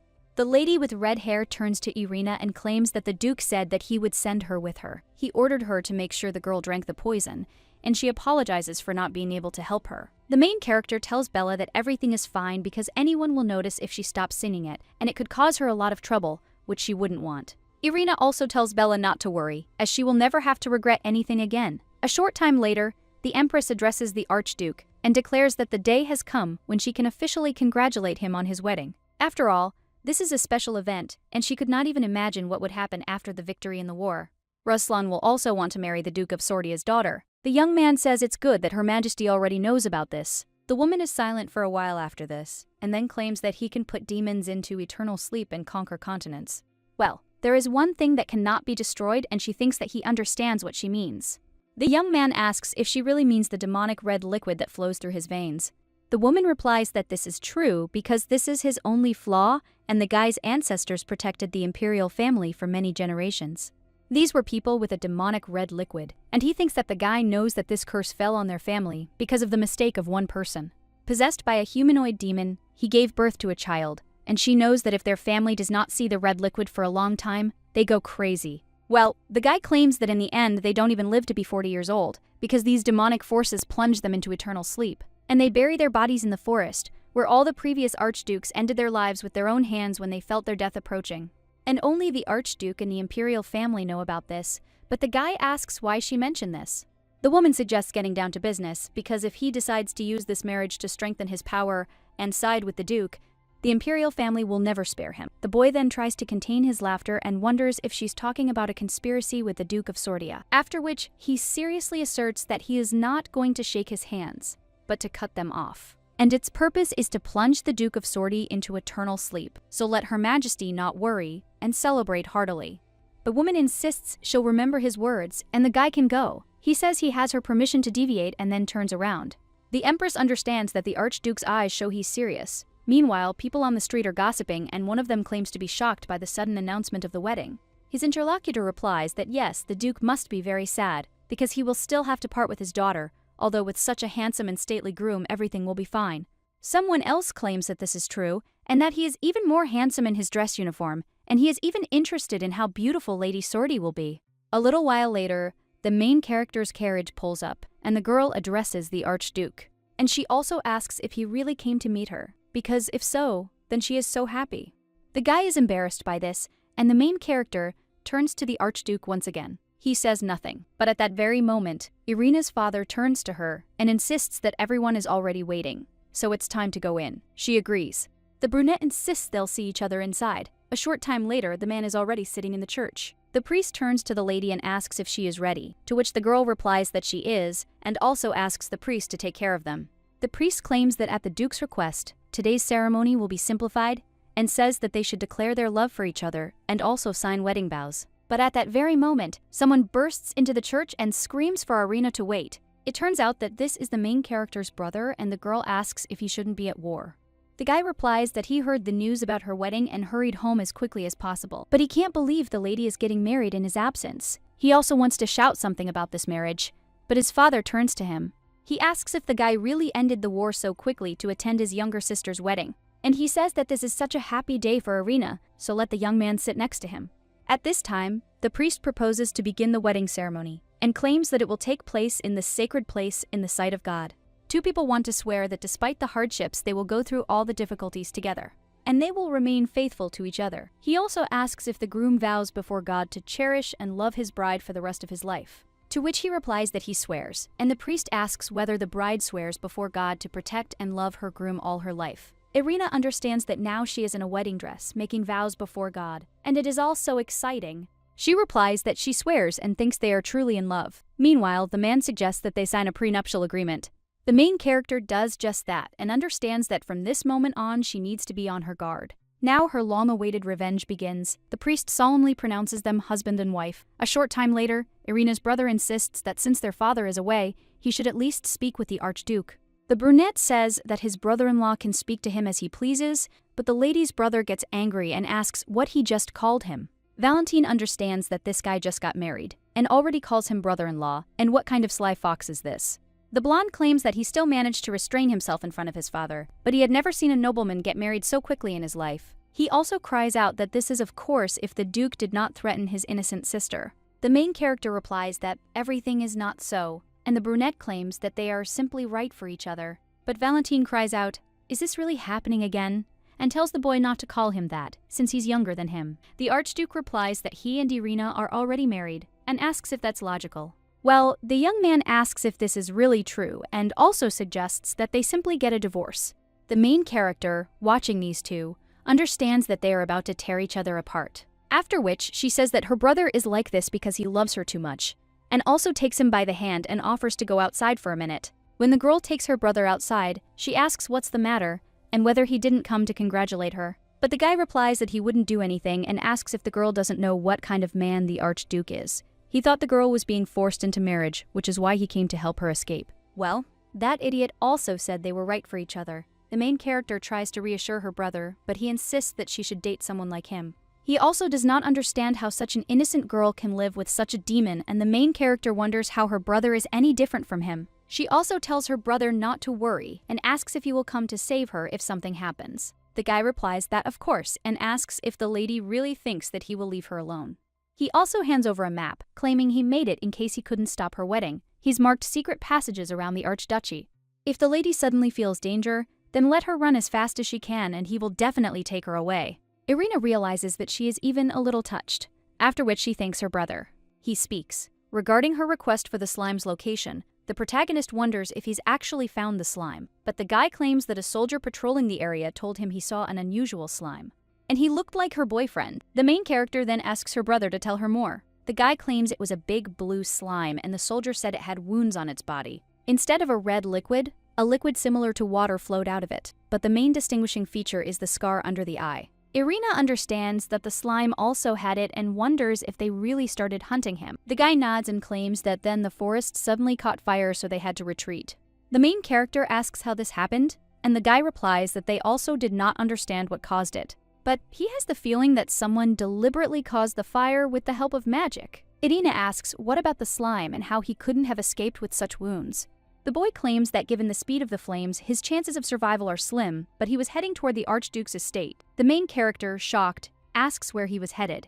And he claims she did tell him to flee north, but her brother says maybe he was instinctively looking for a place to enter eternal sleep. Or perhaps he considered the Archduchy a better haven than the north. Valentine turns to Irina and affirms that he understands how worried she is about the layers of Ka and apologizes for such news. But the main character asks him not to apologize and claims that she may seem stupid, but she still believes that the slime is alive and well.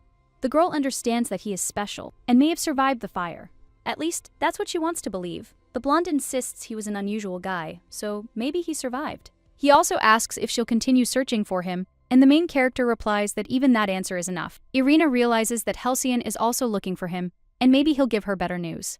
The guy says that it's good and he understood her, and also that he'll find her some smarter slimes.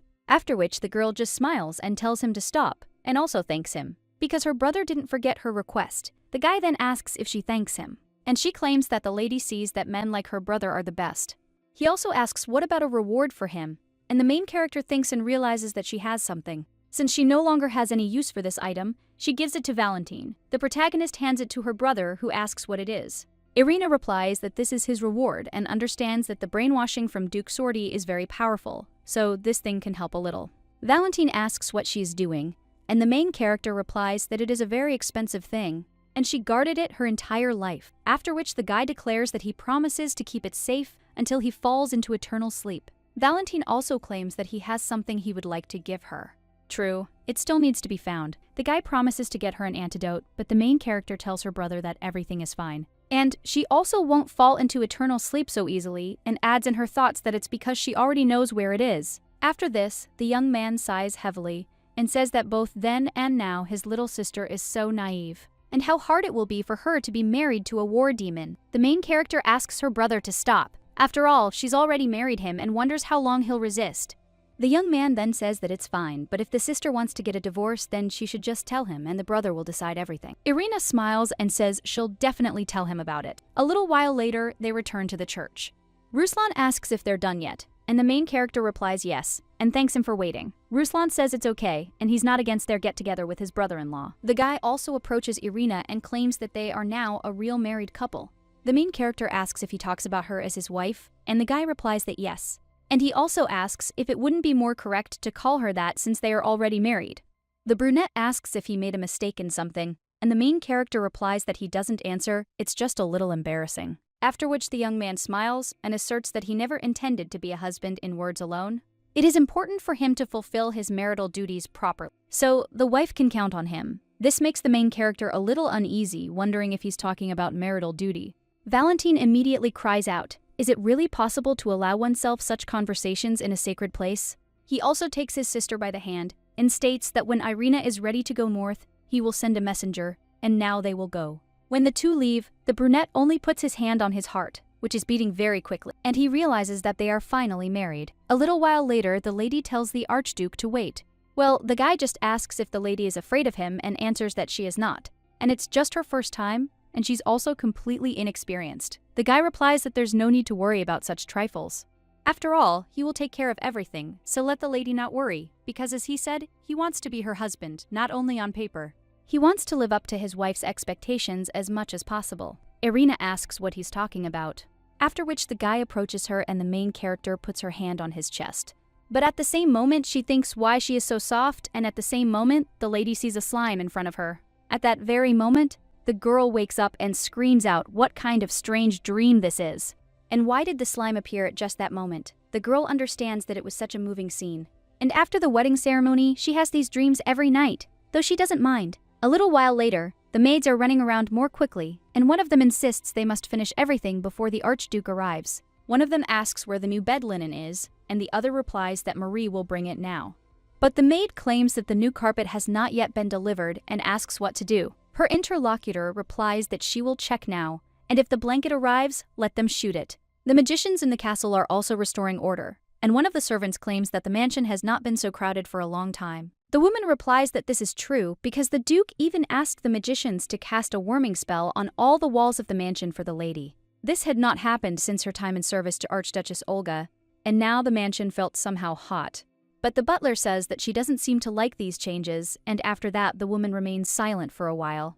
And then she claims that at first she was pleased with the arrival of the lady, and that the gentleman had spent so much time and health on these wars. And then he decided to get married, and this made her happy, and also reminded her of his parents. Well, she still doesn't understand why it should be specifically for the daughter of the Duke of Sorty. You wouldn't want to see something like this even in your worst nightmare. And if the guy's ancestors were alive, they would be furious. But the butler claims that he understands her concerns, but what's done is done. And besides, the Duke is not the kind of person who does something thoughtlessly, and he definitely has a plan, so they should stay on his side. He just hopes that everything will work out for him, but the woman says how annoying it all is and claims that she will go on with her business. At this time, another maid was watching them, after which she went to Mrs. Nadezhda. The woman asked the girl what she wanted, since she was busy. Maria replied that she had news. And inside the mansion, it is now warm, because the wizards are casting a temperature spell. The Archduke ordered this to be done for the arrival of the lady. The woman asks what all this is about, and Maria replies that they say the lady is in poor health. After which the lady sighs and says that the mansion is her territory, and her brother didn't even ask her. Maria asks if she should be ordered to stop this, but the lady replies that no, and that she should just forget about it. The woman claims they are turning the northern mansion into a greenhouse, and asks if it is not fun. She also understands that when she found out that this guy was marrying the daughter of the Duke of Sorty, she thought that it was a marriage of convenience, and what's more, he even started spending the budget that was until the end of the year, although he hadn't even touched it before, so the lady doesn't understand what he's even thinking about. She doesn't like this at all, because what she worked so hard on is now falling apart. The woman also turns to Maria and tells her to observe the situation and report to her about everything the girl agrees to. The lady with black hair understands that she will not give the mansion to Irina Sortia. No way. The main character is heading off in a carriage at this point, and someone announces that they will soon arrive at the Archduchy. The main character looks out the window and realizes that she sees Ruslan's mansion. A little while later, she gets out of the carriage and addresses the Archduke. Afterwards, the guy greets her and congratulates her on her arrival in the north. He also says that the lady has come such a long way, and the main character thanks him for waiting. She also points to Bella, not claiming she will stay there with her. The red-haired lady bows and asserts that she would be happy to serve. The main character after Togo shivers and claims that it is much colder in the north than she expected. The brunette claims that since the lady has a weak body, the cold will be felt much more strongly. He also takes the girl's hand and says she's so cold. The guy claims they've insulated the mansion for her, so he offers to come in. The main character asks if they used magic, to which the guy replies that that's not all. After all, she can go inside and like it. A little while later, the main character enters the estate and says it's so warm there. The guy claims that the temperature there, of course, is not the same as in her homeland, but they tried to provide warmth. After which the lady smiles and thanks the Archduke, because he took such care of this, and she will be able to live in comfort. The young man smiles and says he hopes so. Meanwhile, the servants greet Her Highness the Archduchess. The man claims to be a butler named Gregory, and the woman standing next to him says she is the head maid named Olga. The brunette turns to his wife and claims that these two have long served the Archduke's family and can be trusted with anything. Irina asks if this is true and asks him to take care of her, to which she replies that if you need them, you can call them anytime. At the same moment, someone else cries out to His Highness the Archduke and then even sees the Archduchess. He welcomes her to the north, and the main character asks if this is Assistant Vasily and says that she is glad to meet him. The young man, smiling, says it's such an honor that the lady remembers his name and, thanks to Her Highness, the mansion is now so beautiful and warm. Although he's a northerner, he doesn't like the cold at all. Meanwhile, the brunette suggests Vasily stop chatting and tell him what he really wanted. The guy claims that the patrol squad arrived with an urgent report and the gentleman should now go to the office. The young man sighs after this and claims he wanted to show his wife the mansion in person, but it can't be helped. Irina tells the Archduke that everything is fine and he can hurry up. The guy then turns to Gregory and tells him to take care of the lady while he is busy, and also show her the mansion, to which the man agrees and also asks the Archdukes to allow him to accompany her. At this time, Irina looks after her husband and realizes that she is so touched by his concerns. A little while later, the butler finishes introducing Ari's mansion. He says the lady has come such a long way, so she's probably tired, and he asks if he should escort her to her room. Irina replies that yes, that would be wonderful. Well then, the main character wonders, what if this room is for the two of them? The girl also apologizes and asks, isn't this a room for newlyweds? To which the butler replies that he can't answer, because according to northern tradition, the lady will live in the guest room for the first time. She can take a break from the move and relax. The main character says that's how it is and thinks it's a good thing. After that dream, she was a little worried about them sleeping in the same bed. Well, the butler says that if the lady is disappointed, then maybe he should talk to His Highness, to which the main character replies that there is no need. A short time later, the butler shows the lady to her room and says they'll serve dinner there so she can rest, but he declines. The heroine thanks him. Then he turns to Bella. The red-haired lady insists that, despite her fears of shyness, people are so friendly. And when the main character takes off her jacket, she immediately falls onto the bed and says that the bed is so soft, so it's wonderful. The maid replies that yes, all their beds were hard, but at that very moment, someone knocks on the door and asks for forgiveness.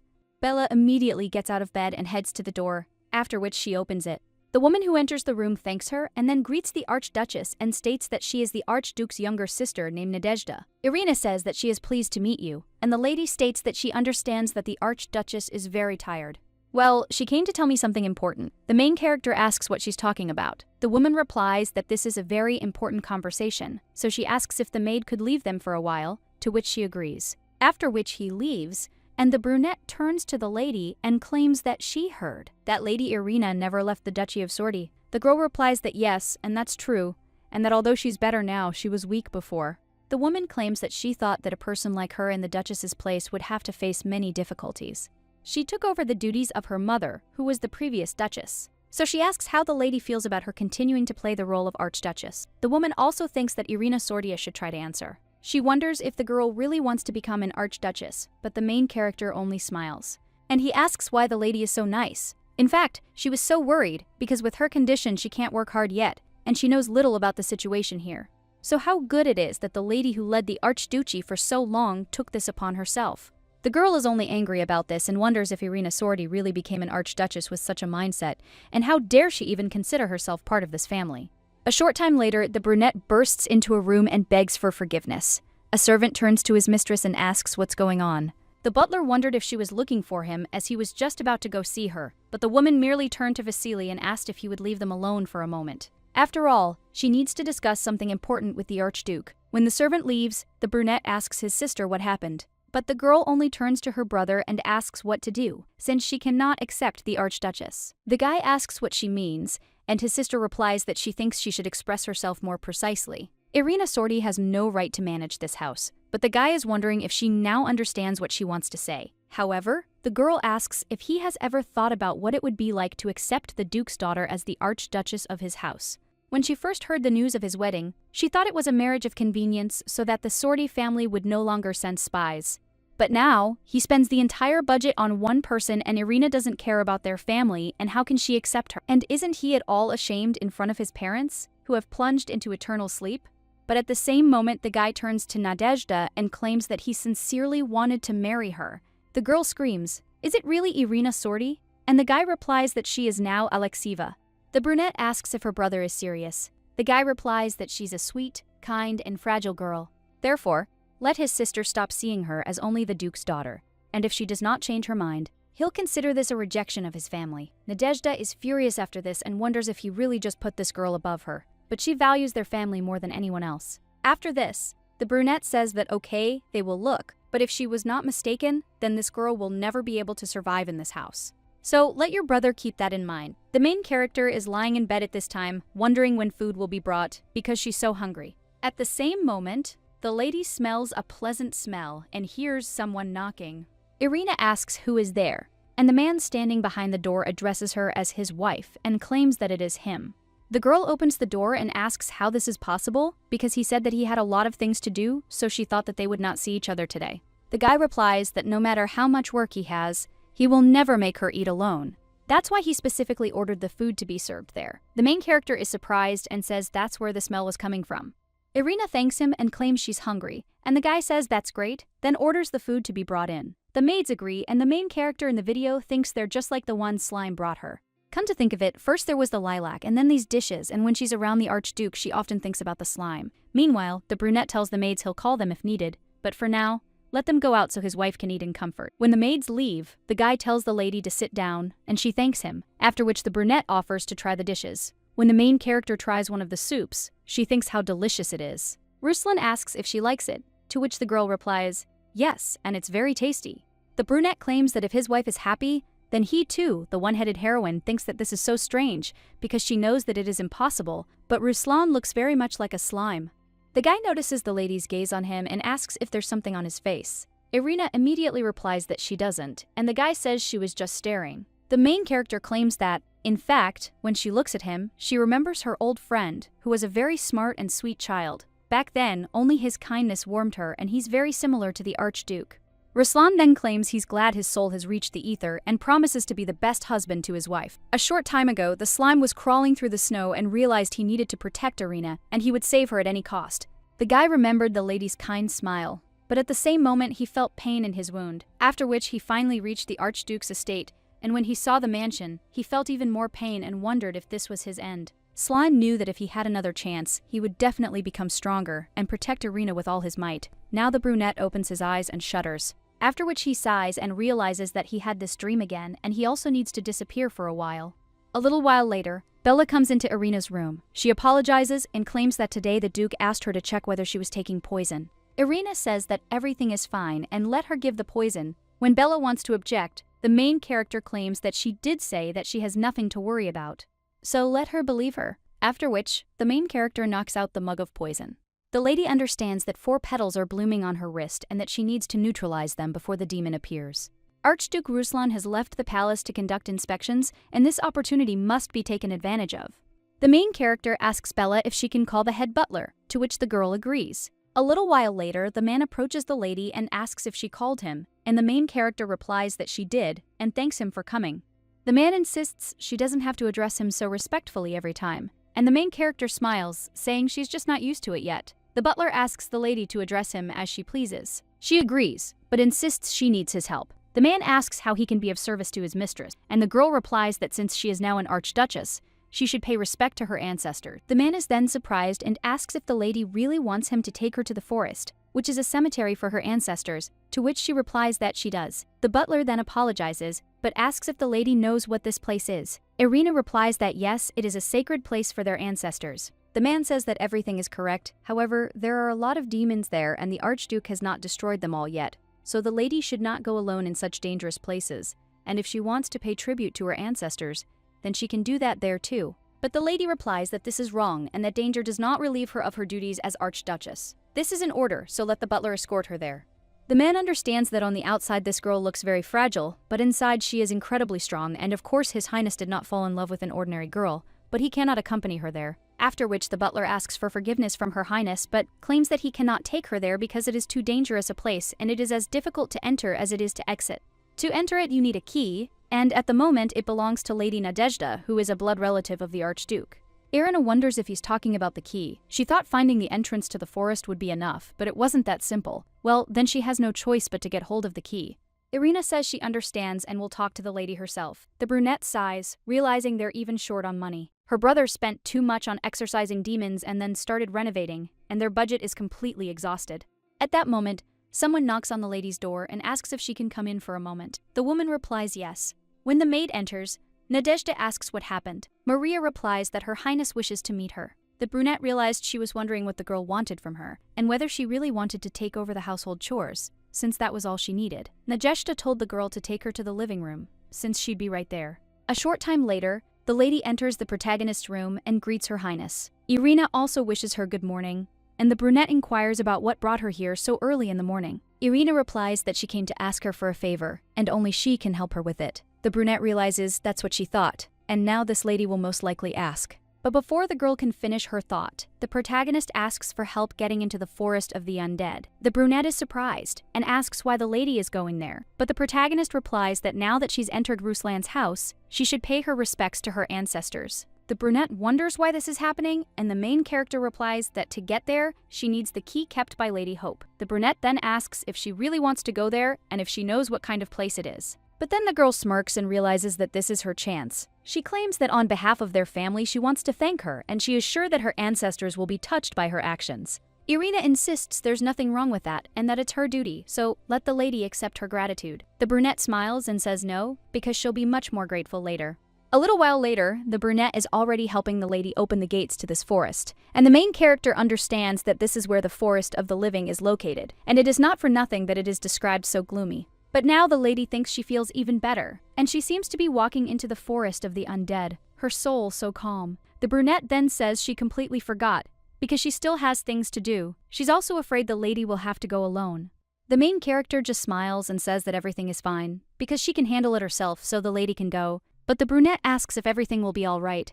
Irina replies that of course, she will be back soon, and the girl wonders where she got such courage from. A short time later, the main character is already walking through the forest, thinking that there must be an antidote somewhere, but she doesn't know the exact location. Well, no big deal, she never knows when she might get another chance like this. Now the Duke has left, and Nadezhda is unlikely to agree to open the gates again, so it's time to begin the search. Thanks to Kalinda's poison, she can merge with the forest's Laura, so the demons shouldn't notice her. Now that the risk is minimal, there's no need to rush. A little while later, the girl sees some interesting fruit and wonders if it has any effect. Then she sees even more interesting plants. A little while later, the lady sighs and realizes that she has finally collected everything that interested her. The protagonist takes out Halcyon's magic pouch and silently thanks him. As she continues through the forest, she wonders how much is out there, but she doesn't see the antidote. The lady also understands that she needs to leave before the sun sets, but at the same moment she notices something else and sees that it is a tree, and it also looks like it is very old. The girl decides to take a closer look and realizes that she didn't know there was such an old tree there. The girl also looks at one of the fruits and realizes she's never seen anything like it before, and as far as she remembers, the antidote is in the golden glowing fruits, so she should take them just in case. But at that very moment, the lady hears another sound and wonders what it is. Then she sees a snake in front of her and is surprised. The snake is about to attack her, and the main character wonders if it's a snake or a monster. After this, the creature crawls towards the lady, and the main character wonders what will happen next. She needs to run, but her body won't obey her, and then the girl closes her eyes and realizes she's finished. Well, when nothing happens, the lady only feels something poking her arm. It turns out to be a snake, and the girl immediately removes her hand, panicking and screaming for it to go away. The creature immediately crawls back, and the main character wonders if she really understands it. Irina asks if she tried to attack her, but the snake just turns around and slithers off. The girl realizes the snake is calling her to follow, but she doesn't know where it's going. Irina follows her, wondering if the snake really wants her to look there. When she does, she notices a light and wonders if the tree is glowing. Then the main character sees the golden fruit and understands that there can be no mistake. It is definitely an antidote, and as far as she knows, with its help you can not only remove the poison from the body, but also restore strength, so she needs to eat it quickly. When the main character does this, the petals on her wrist begin to disappear, and the girl says that finally now she can become the strongest. But at that very moment, she feels herself begin to lose consciousness and fall to the floor. A short time later, the lady opens her eyes and clutches her head, wondering if she's really lost consciousness. The lady looks around, wondering where the snake went, and whether it's really disappeared. The tree no longer glows. The protagonist feels a light spreading within her, wondering if this power is a divine blessing. If she learns to control it, she'll become the strongest in the world, so she needs to start training soon. The girl realizes she needs to go back before it gets completely dark. Well, as she heads through the forest, she thinks she's going the wrong way. She takes a couple more turns. She realizes she's lost and wonders if she's taken a wrong turn. The sun is almost set. At that very moment, she hears someone approaching her, breaking a branch. Irina wonders if it's a monster and realizes she'd better keep her distance. Just then, she hears a very familiar sound, and when she turns around, she hears it. She then realizes that this creature has a round blue body and a scar under its eye, after which she asks if it is Slime-Ike. The main character realizes it's definitely him, meaning he really was heading for Ruslan's estate. The girl immediately joyfully addresses the slime, but he only screams in anger. Irina wonders why he is angry and whether he has really forgotten her, and then the main character says that it was her. Slime merely touches her hand and asks what the lady is doing alone in such a dangerous place. Irina realizes that, thank goodness, he remembers her, and claims she was simply looking for something. But then the girl screams, wondering where he came from.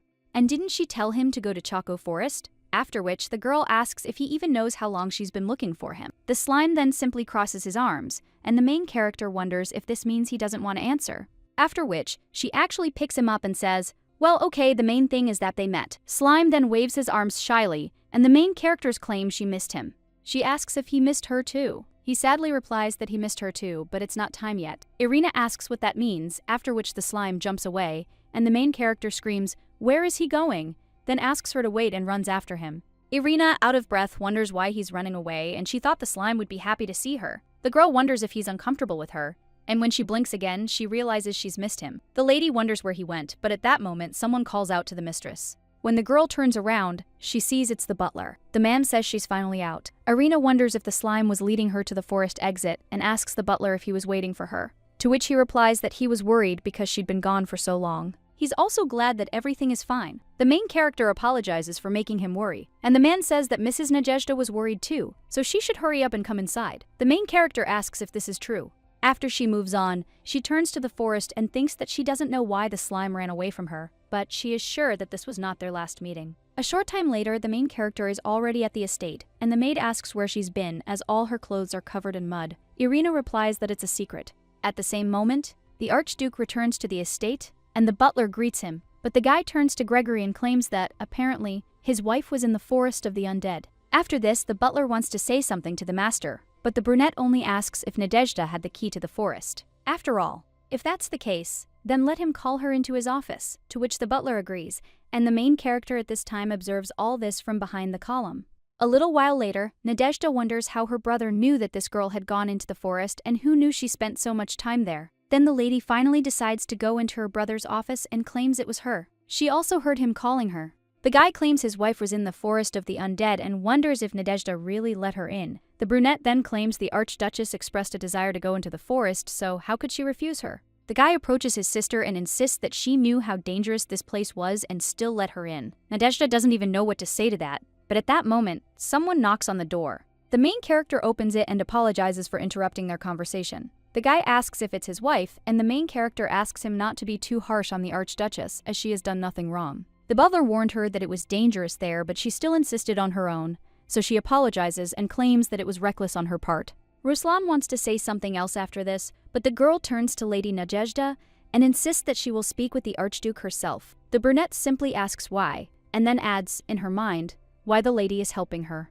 The main character merely looks at her, causing the girl to flinch and insists that she'll leave them then, and then she walks away. Irina sighs even after that, but at that moment, the brunette approaches her, and the main character realizes that not only did she go into the forbidden forest, but she also interrupted their conversation.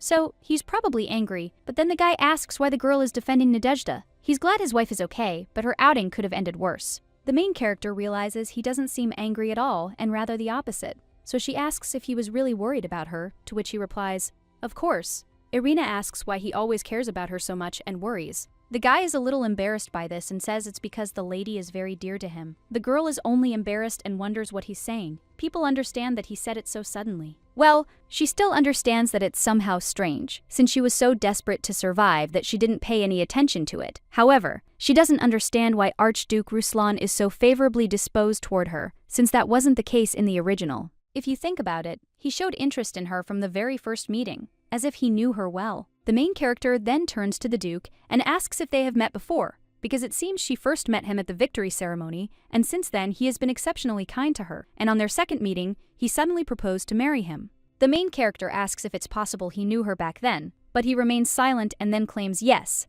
and that they've seen each other before. The girl asks if this is true, but then wonders when. The young man replies that it's a very long story, so he'll tell her about it later. Irina notices his expression and wants to say something, but the young man insists it's already quite late. So, to begin the marriage, it's best to rest. Irina then wants to add something else, but the guy insists he's afraid he has a lot of work to do and won't be able to escort her to her room, so he wishes her good night.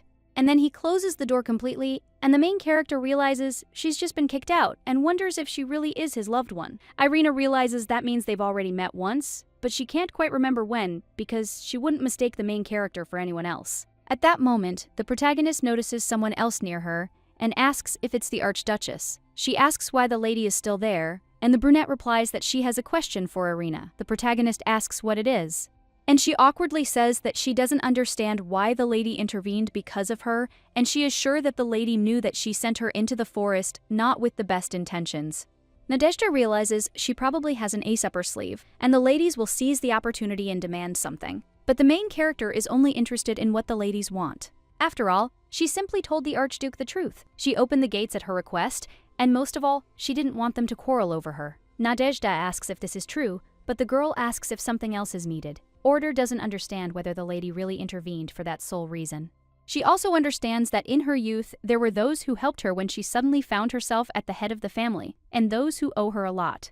Loyal supporters of the Archduke's family, and then there were the idiots who demanded payment right then and there. The lady thought this girl would also ask for payment, but this girl from the Sorty family was just like that, so she couldn't believe it. At this time, Irina sighs and asserts that she knows how much a lady values her family, and also understands that she doesn't like it because their families don't really get along. But now that she has become a part of this house, as Archduchess she will do everything possible for this family, and let Lady Nadezhda also believe and protect the family. The brunette then shakes the lady's hand and says they'll wait and see. Irina then says she'll go then and leaves. And Nadezhda, left alone, realizes it's been a while since anyone acknowledged her, and wonders if she'd misunderstood the girl. But at that very moment, the lady realized she needed to wake up. This girl was still of the Sorty family, so she couldn't relax. In any case, she'd need to find out more about her.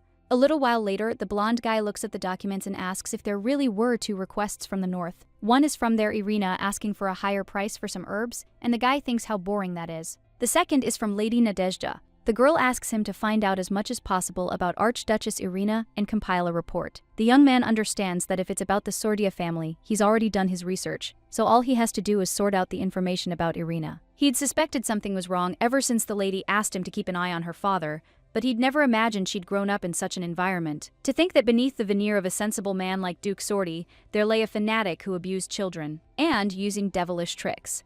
That's why the blonde thinks he's such a vile creature. He doesn't know what this man's goals are, but he has a bad feeling about it. A short while later, the servants at the estate are all hurrying somewhere. The main character, observing this, asks Bella if I'm imagining things and that the mansion is somehow noisy. Bella replies that it is. Irina asks if they're preparing for a reception, to which her companion replies that that would be wonderful. And yet he turns to Irina, asking if everything will be okay if she doesn't take the poison. She can hide this from the Duke for a while, but sooner or later he'll notice. Well, after that, Irina says that everything is fine and that Bella shouldn't worry, because everything will be fine and that she should just believe her and not worry about anything. After which the lady with red hair agrees and says that now the lady is the Archduchess and what can the Duke do to her. Irina realizes that now that she's consumed the poison and gained divine powers, she can stop taking it. But suddenly, she begins coughing, and Bella, shocked, turns to her, claiming that she's been coughing up a lot of red liquid lately, and wondering if it could be because of the poison. The main character replies that everything is fine, but the maid screams out what she is talking about and also asks to wait a little because she will bring the medicine right now. Irina then realizes that she had said everything was fine and understands that it's all over. After the poison was removed, she began to suffer from a cough, and she hopes it will go away on its own. What's more important is that she never learned to control this power. A little while later, Bella hands the girl some medicine, and the protagonist thanks her. The red-haired lady asks if she's sure she doesn't want to see a doctor, to which she replies that she is, and that she doesn't feel any pain anymore. The girl also wonders how Ruslan used that power in the original, as it wasn't described in the book. Meanwhile, Bella remembers something else and claims that while she was getting her medicine, she learned it was today. But at that very moment, someone knocks on the door and says, "Mistress," that it's Olga, after which the main character tells her to come in. The maid immediately wishes her mistress a good day, and the main character also greets her and asks if something has happened. The woman replies that the newlyweds' room is ready and they have come to help her prepare for her wedding night. Irina, puzzled, asks what she said, but the woman only turns to the other maids and asks what they're worth, since they're already getting to work, to which they agree. They approach their mistress and tell her to rely on them. But the main character tells them to wait a minute and wonders why everything is happening so suddenly. Of course, it all made sense, but in this reality, for some reason, Archduke Ruslan liked it. On their wedding day, he even said he would fulfill his marital duties. And the novel was marked for adults, so she admits she's even curious about how good it will be. One of the maids tells the mistress that everything is ready. And when the girl looks in the mirror, she understands that in the end, the Archduke will stay with the main character, and that everything will be okay if they become closer. A short time later, the brunette is already standing outside the room and realizes that the moment has finally arrived. He knocks on the door and tells his wife it's him. The main character tells him to come in, and the guy tells his wife it's today. But when he sees the girl asking if he's there, he's speechless. The guy then approaches her, and the main character asks what's going on. The young man insists she looks great, and Irina thanks him, also claiming he looks great and that the hairstyle suits him very well. After this, the guy simply approaches his wife and asks if she minds if he comes closer, agreeing to something. After that, he kisses her neck, and when she shudders slightly, he asks if she's uncomfortable. Irina answers that no, and that she is simply ticklish, after which the lady continues to gaze into his beautiful blue eyes. And she realizes they seem so familiar to her. The guy kisses the lady's hand and then moves closer to her face. But when he's just a few centimeters from her lips, the main character begins coughing and screams for him to wait. The lady begins coughing up red liquid. Then she suddenly realizes why she was coughing in front of the Archduke and needs to think of something. The girl immediately turns to him and wants to say something, but the guy only extends a shaking hand toward her. And wiping her face, he asks why she still has the red liquid. It shouldn't hurt. Irina wonders at this point why his hands are shaking, and how could the man who destroyed all the monsters in the Empire really be afraid of the red liquid? Irina tells the Archduke she's fine, but the young man immediately hugs her, and the protagonist asks what's wrong, after which the young man suggests she stay like that for a while. When the lady hugs him back and closes her eyes, she understands that she was just as warm as she had been that day. A little while later, the lady once again said she was fine and that it was nothing serious. But the guy just wraps her in a blanket and then lays her down next to him and also says that the lady must be very tired today, so he suggests that it's better to rest, and they will wash the sheets later, to which the lady agrees. But she thinks why now? And it's all because of Duke Sorty. Well, if you think about it, this guy is the first person who stayed by her side in difficult times. The ladies approach the Archduke, but say he still hasn't told them when they last met, to which he replies that she should rest now because he'll tell them about it a little later. Irina asks if he promises, to which he replies that he does. The girl says she'll be waiting impatiently, but he just has to remember, otherwise her curiosity will consume her. The guy then insists he'll definitely tell her. The next morning, the protagonist opens her eyes and realizes she fell asleep there yesterday, and the Archduke was beside her. But when she looks at the spot next to her, she sees slimes and wonders if this is a dream. But at that very moment, she realizes it's not a dream. In shock, she reaches out to the slime, realizing it's soft. The creature opens its eyes and looks at the lady. The main character is shocked and asks if it's really him, and also wonders why he's there. The slime, meanwhile, awakens from sleep, after which he touches himself and realizes he's now a slime and screams. The main character asks when he arrived, and she hopes that this duke did not see him, after which the slime shakes his head and the girl understands that it means he left early and they were very lucky. Irina immediately asks why he came there and doesn't he know how dangerous it is since it's Archduke Ruslan's mansion. Putting some slime into eternal sleep is a piece of cake. The slime only makes sounds afterward. The main character wonders if he really wants to say something. The creature insists that Ruslan isn't creepy, but good. And the girl says he really was better than she imagined and treated her well. So she asks how he could know and if he's already met him. Slime just turns away after that, and the girl wonders if he doesn't want to talk again. Well, she's still wondering how Slime knows Ruslan and if the Archduke has been caring about him all this time. The lady understands that this can't be true, and that it doesn't look like the person who put all the monsters into eternal sleep. Still, the girl says she's glad and that it's good they met before her divorce. Slime then asks what she's talking about, and the lady insists it's Archduke Ruslan. He's supposed to be with the main character, and before that happens, she'll divorce him and take the slime with her. But after that, the baby just screams. The main character asks him why, after which he pretends there won't be a divorce, and the girl asks why he's against it, to which he replies, "It doesn't matter." Lady wonders if the slime has hit puberty, as it seems to have become much more capricious than before. At that moment, someone knocks on Irina's door and asks if she's awake yet. It's time for breakfast. but the main character tells her to wait a minute. The girl hides the slime under the bed and tells it to stay there and not to come out. Meanwhile, Bella turns to Irina again, confirming that she's on her way, then opens the door and tells the girl to come in. The red-haired lady wonders if the Archduke is really there, since she clearly heard the lady talking to someone. The girl replies that it can't be true and that maybe she misheard. Bella asks if she really thinks that, and the main character replies that she does. As she's about to go have breakfast, she turns to the bed and realizes she's hidden it, but she wonders if everything will be okay. A little while later, the brunette stands by the door, thinking about what happened a short time ago. She asked in shock if the Archduchess had been abused in the Sordia household. The girl thought this wasn't a story full of suffering and pain, and she'd heard that this lady was the Duke of Sordia's precious daughter. But could it really all be a lie? After which, the brunette asked if all this was true, to which the guy replied that of course it was. But the girl asked why the Duke treated his daughter so cruelly, to which the guy replied that most likely he wanted to use her for selfish purposes. However, it seems the Archduchess defied his will, and perhaps that's why she married into their family. This also explains her recent reckless act of going into the forest of the undead. Bratka wonders if this was Irina's way of trying to escape the Duke. After all, she mistook her for a puppet, and that was her mistake, so she should apologize to the Archduchess. Now the brunette is standing at her door, realizing that's why she came there, but she's wondering what to say. At that moment, someone turns to her from behind and asks what kind of meeting this is. It turns out to be the main character, and the brunette turns to her, after which the girl asks what brought her there and if Lady Nadezhda really has anything to say. The woman then begins to say the word, forgive. But at that very moment, she turns around and claims she was just passing by, and the protagonist wonders if she wasn't just standing in front of the door. Someone else says she probably wanted to apologize. When Irina turns around, she realizes it's Halcyon. The blonde guy greets her and says they haven't seen each other in a while. Irina asks why he's there, and the guy asks why not, and the girl tells him to hurry up and come in. Then she pushes him into the office. The guy says she's got plenty of strength, and the main character screams that she'd be terrified if anyone saw him. But the young man merely hands her a bag and claims he sold her herbs for a higher price. Irina asks if they've sold everything yet, to which the guy replies, of course.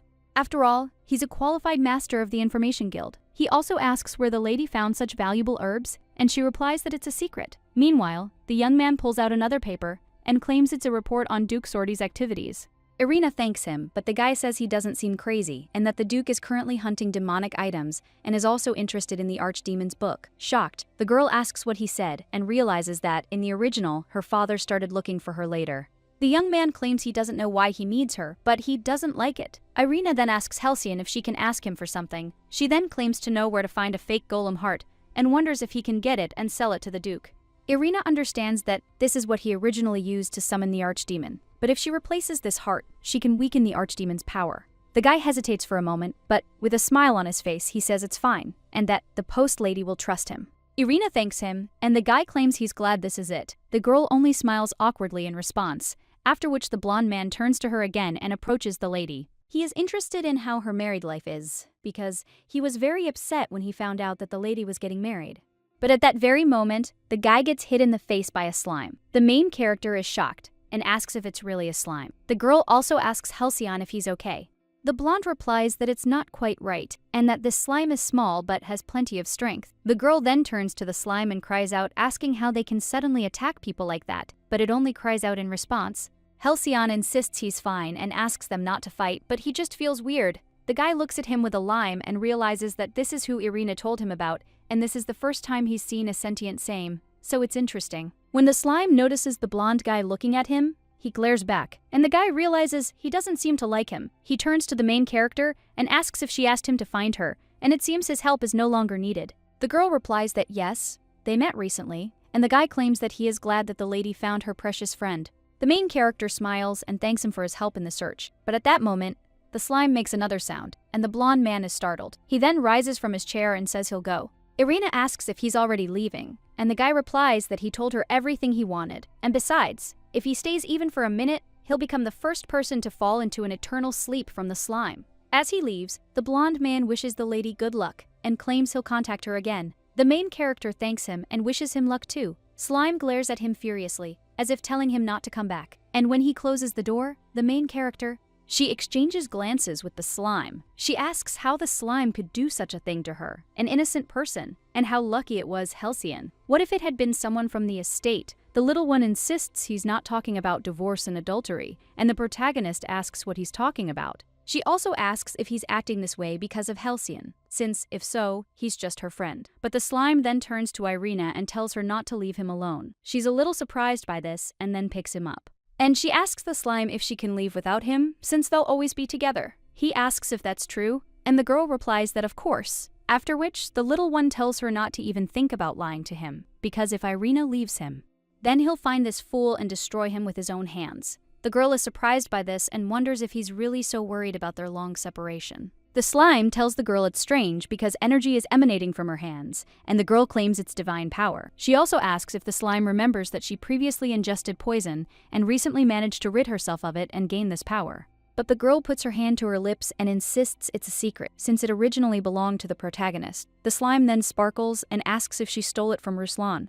And she also says how clever she is. The girl then says that she really doesn't know how to control it yet and will have to ask the priest about it. But when the slime turns away, the main character asks what happened, and he replies that nothing happened. At this time, someone is walking through the temple, and when the girl hears someone screaming that they have refused to take the priests out for the umpteenth time, and also asking why His Excellency suddenly began to avoid the temple, the lady stops. After which, she even informs His Holiness that it is Kay, and the man is surprised and then asks if she is really there, to which the girl replies that, yes, she arrived today to observe the training. She also asks if something is wrong, and His Holiness asserts that Archduke Ruslan has again refused to visit them. Another man cries out that this is disrespectful to the temple, and they should lodge their protest through the emperor. His Holiness claims he doesn't understand why he suddenly began avoiding the church, and that he had to baptize a new dispersal. Kay asks if the high priest has already met the Archduke, to which he replies that he has, and that he was quite intimidating. The girl then asks what kind of person Irina Sordia is. The man asks if she's talking about the Archduchess, to which she replies, yes. He then claims he hasn't met her in person yet but has heard that they have a very good relationship. Kay realizes this is strange, because they weren't supposed to be together, and this is different from the future she knows. It seems Archduke Ruslan is blocking the priest's access, and she'll have to get to Irina Sordia herself. At this point, the slime turns to the lady and asks what she's doing on the balcony since it's cold. Irina claims she simply can't sleep because the Archduke has been gone all day and she's worried. This makes the slime shudder, then asks what if he's busy, and the lady replies that it's possible. After which, the slimy guy asks if she'll really wait for Ruslan, to which the girl replies that she will. He asks why. The main character replies that if he suddenly returns, she'll see him. But then the girl realizes that's not true, and claims that he actually just left without even saying anything to her, which is a bit hurtful. The girl also asks what he should do, since he'll be with the main character, and yet she's already become so attached to him. After this, the slime tells the girl not to worry, because the Archduke will not be with the main character, and Irina asks why, to which the slime replies that Archduke Ruslan loves her very much. Irina looks at him, a little surprised, wondering if the slime is trying to comfort her. Lady smiles and thanks him, claiming she always knew he was her only friend. She tugs at his cheeks, and the slime asks her to stop. Irina apologizes but says he's so sweet, to which he replies that it's not true, because he's cool. The girl then turns to the cool slime and claims that it looks like the Archduke won't be back today, so maybe they can sleep together, which makes him happy and immediately jumps onto the bed. When the main character lies down next to him, she wishes him good night and falls asleep next to him, and also thinks that when the Archduke returns, she will need to tell him about the slime, because if he is so kind to her, he should accept the slime. A little while later, the main character realizes it's so dark there, but she feels like someone is hugging her, and she wonders if the slime has covered her with something. However, when the girl opens her eyes, he sees the Archduke's in front of him and wonders in shock why he is there. And besides, why isn't he wearing any clothes? After the guy opens his eyes, the main character wonders if she woke him up and decides to pretend to be asleep. The guy then turns to his wife, but she pretends to be asleep. At that very moment, the young man kisses her forehead and wishes her sweet dreams, after which the world will be superimposed again and the main character understands that this was just a dream and now she can sleep again. The next morning, the girl opens her eyes and asks the slime monster why it's making so much noise so early in the morning. When she looks in the direction the sound is coming from, then she realizes it's the Archduke. The girl looks at him and wonders why the guy is getting dressed, and also asks when he returned, to which he replies that he just did. The main character says that's understandable, then suddenly wonders where the slime went. When the girl looks around the room, she realizes that he is nowhere to be found. Well, they were together just yesterday, so where did he go? At this time, the brunette turns to his wife and asks if something has happened, and the girl wonders if the slime ran away because of the Archduke's return. Well, if not, Then, the reason for his disappearance is the Archduke himself, and the girl approaches him, after which the guy asks what happened. Irina asks if he's seen a slime there by any chance, and the guy shudders after that, and then he looks away completely, but the lady asks for forgiveness for having brought him without asking. However, she claims that this slime is her precious friend, and she just wants to make sure just in case. After which, the lady imagines the worst possible outcome and swallows. And with tears in her eyes, she asks if he really put him into eternal sleep. The guy is surprised by this and then replies that of course not. The girl then asks if he knows where the slime went, to which the guy is about to answer something. Then he stops, clenches his fists, and sighs. Having collected his thoughts, he turns to Irina. And having decided to confess everything, he claims that he is her slime,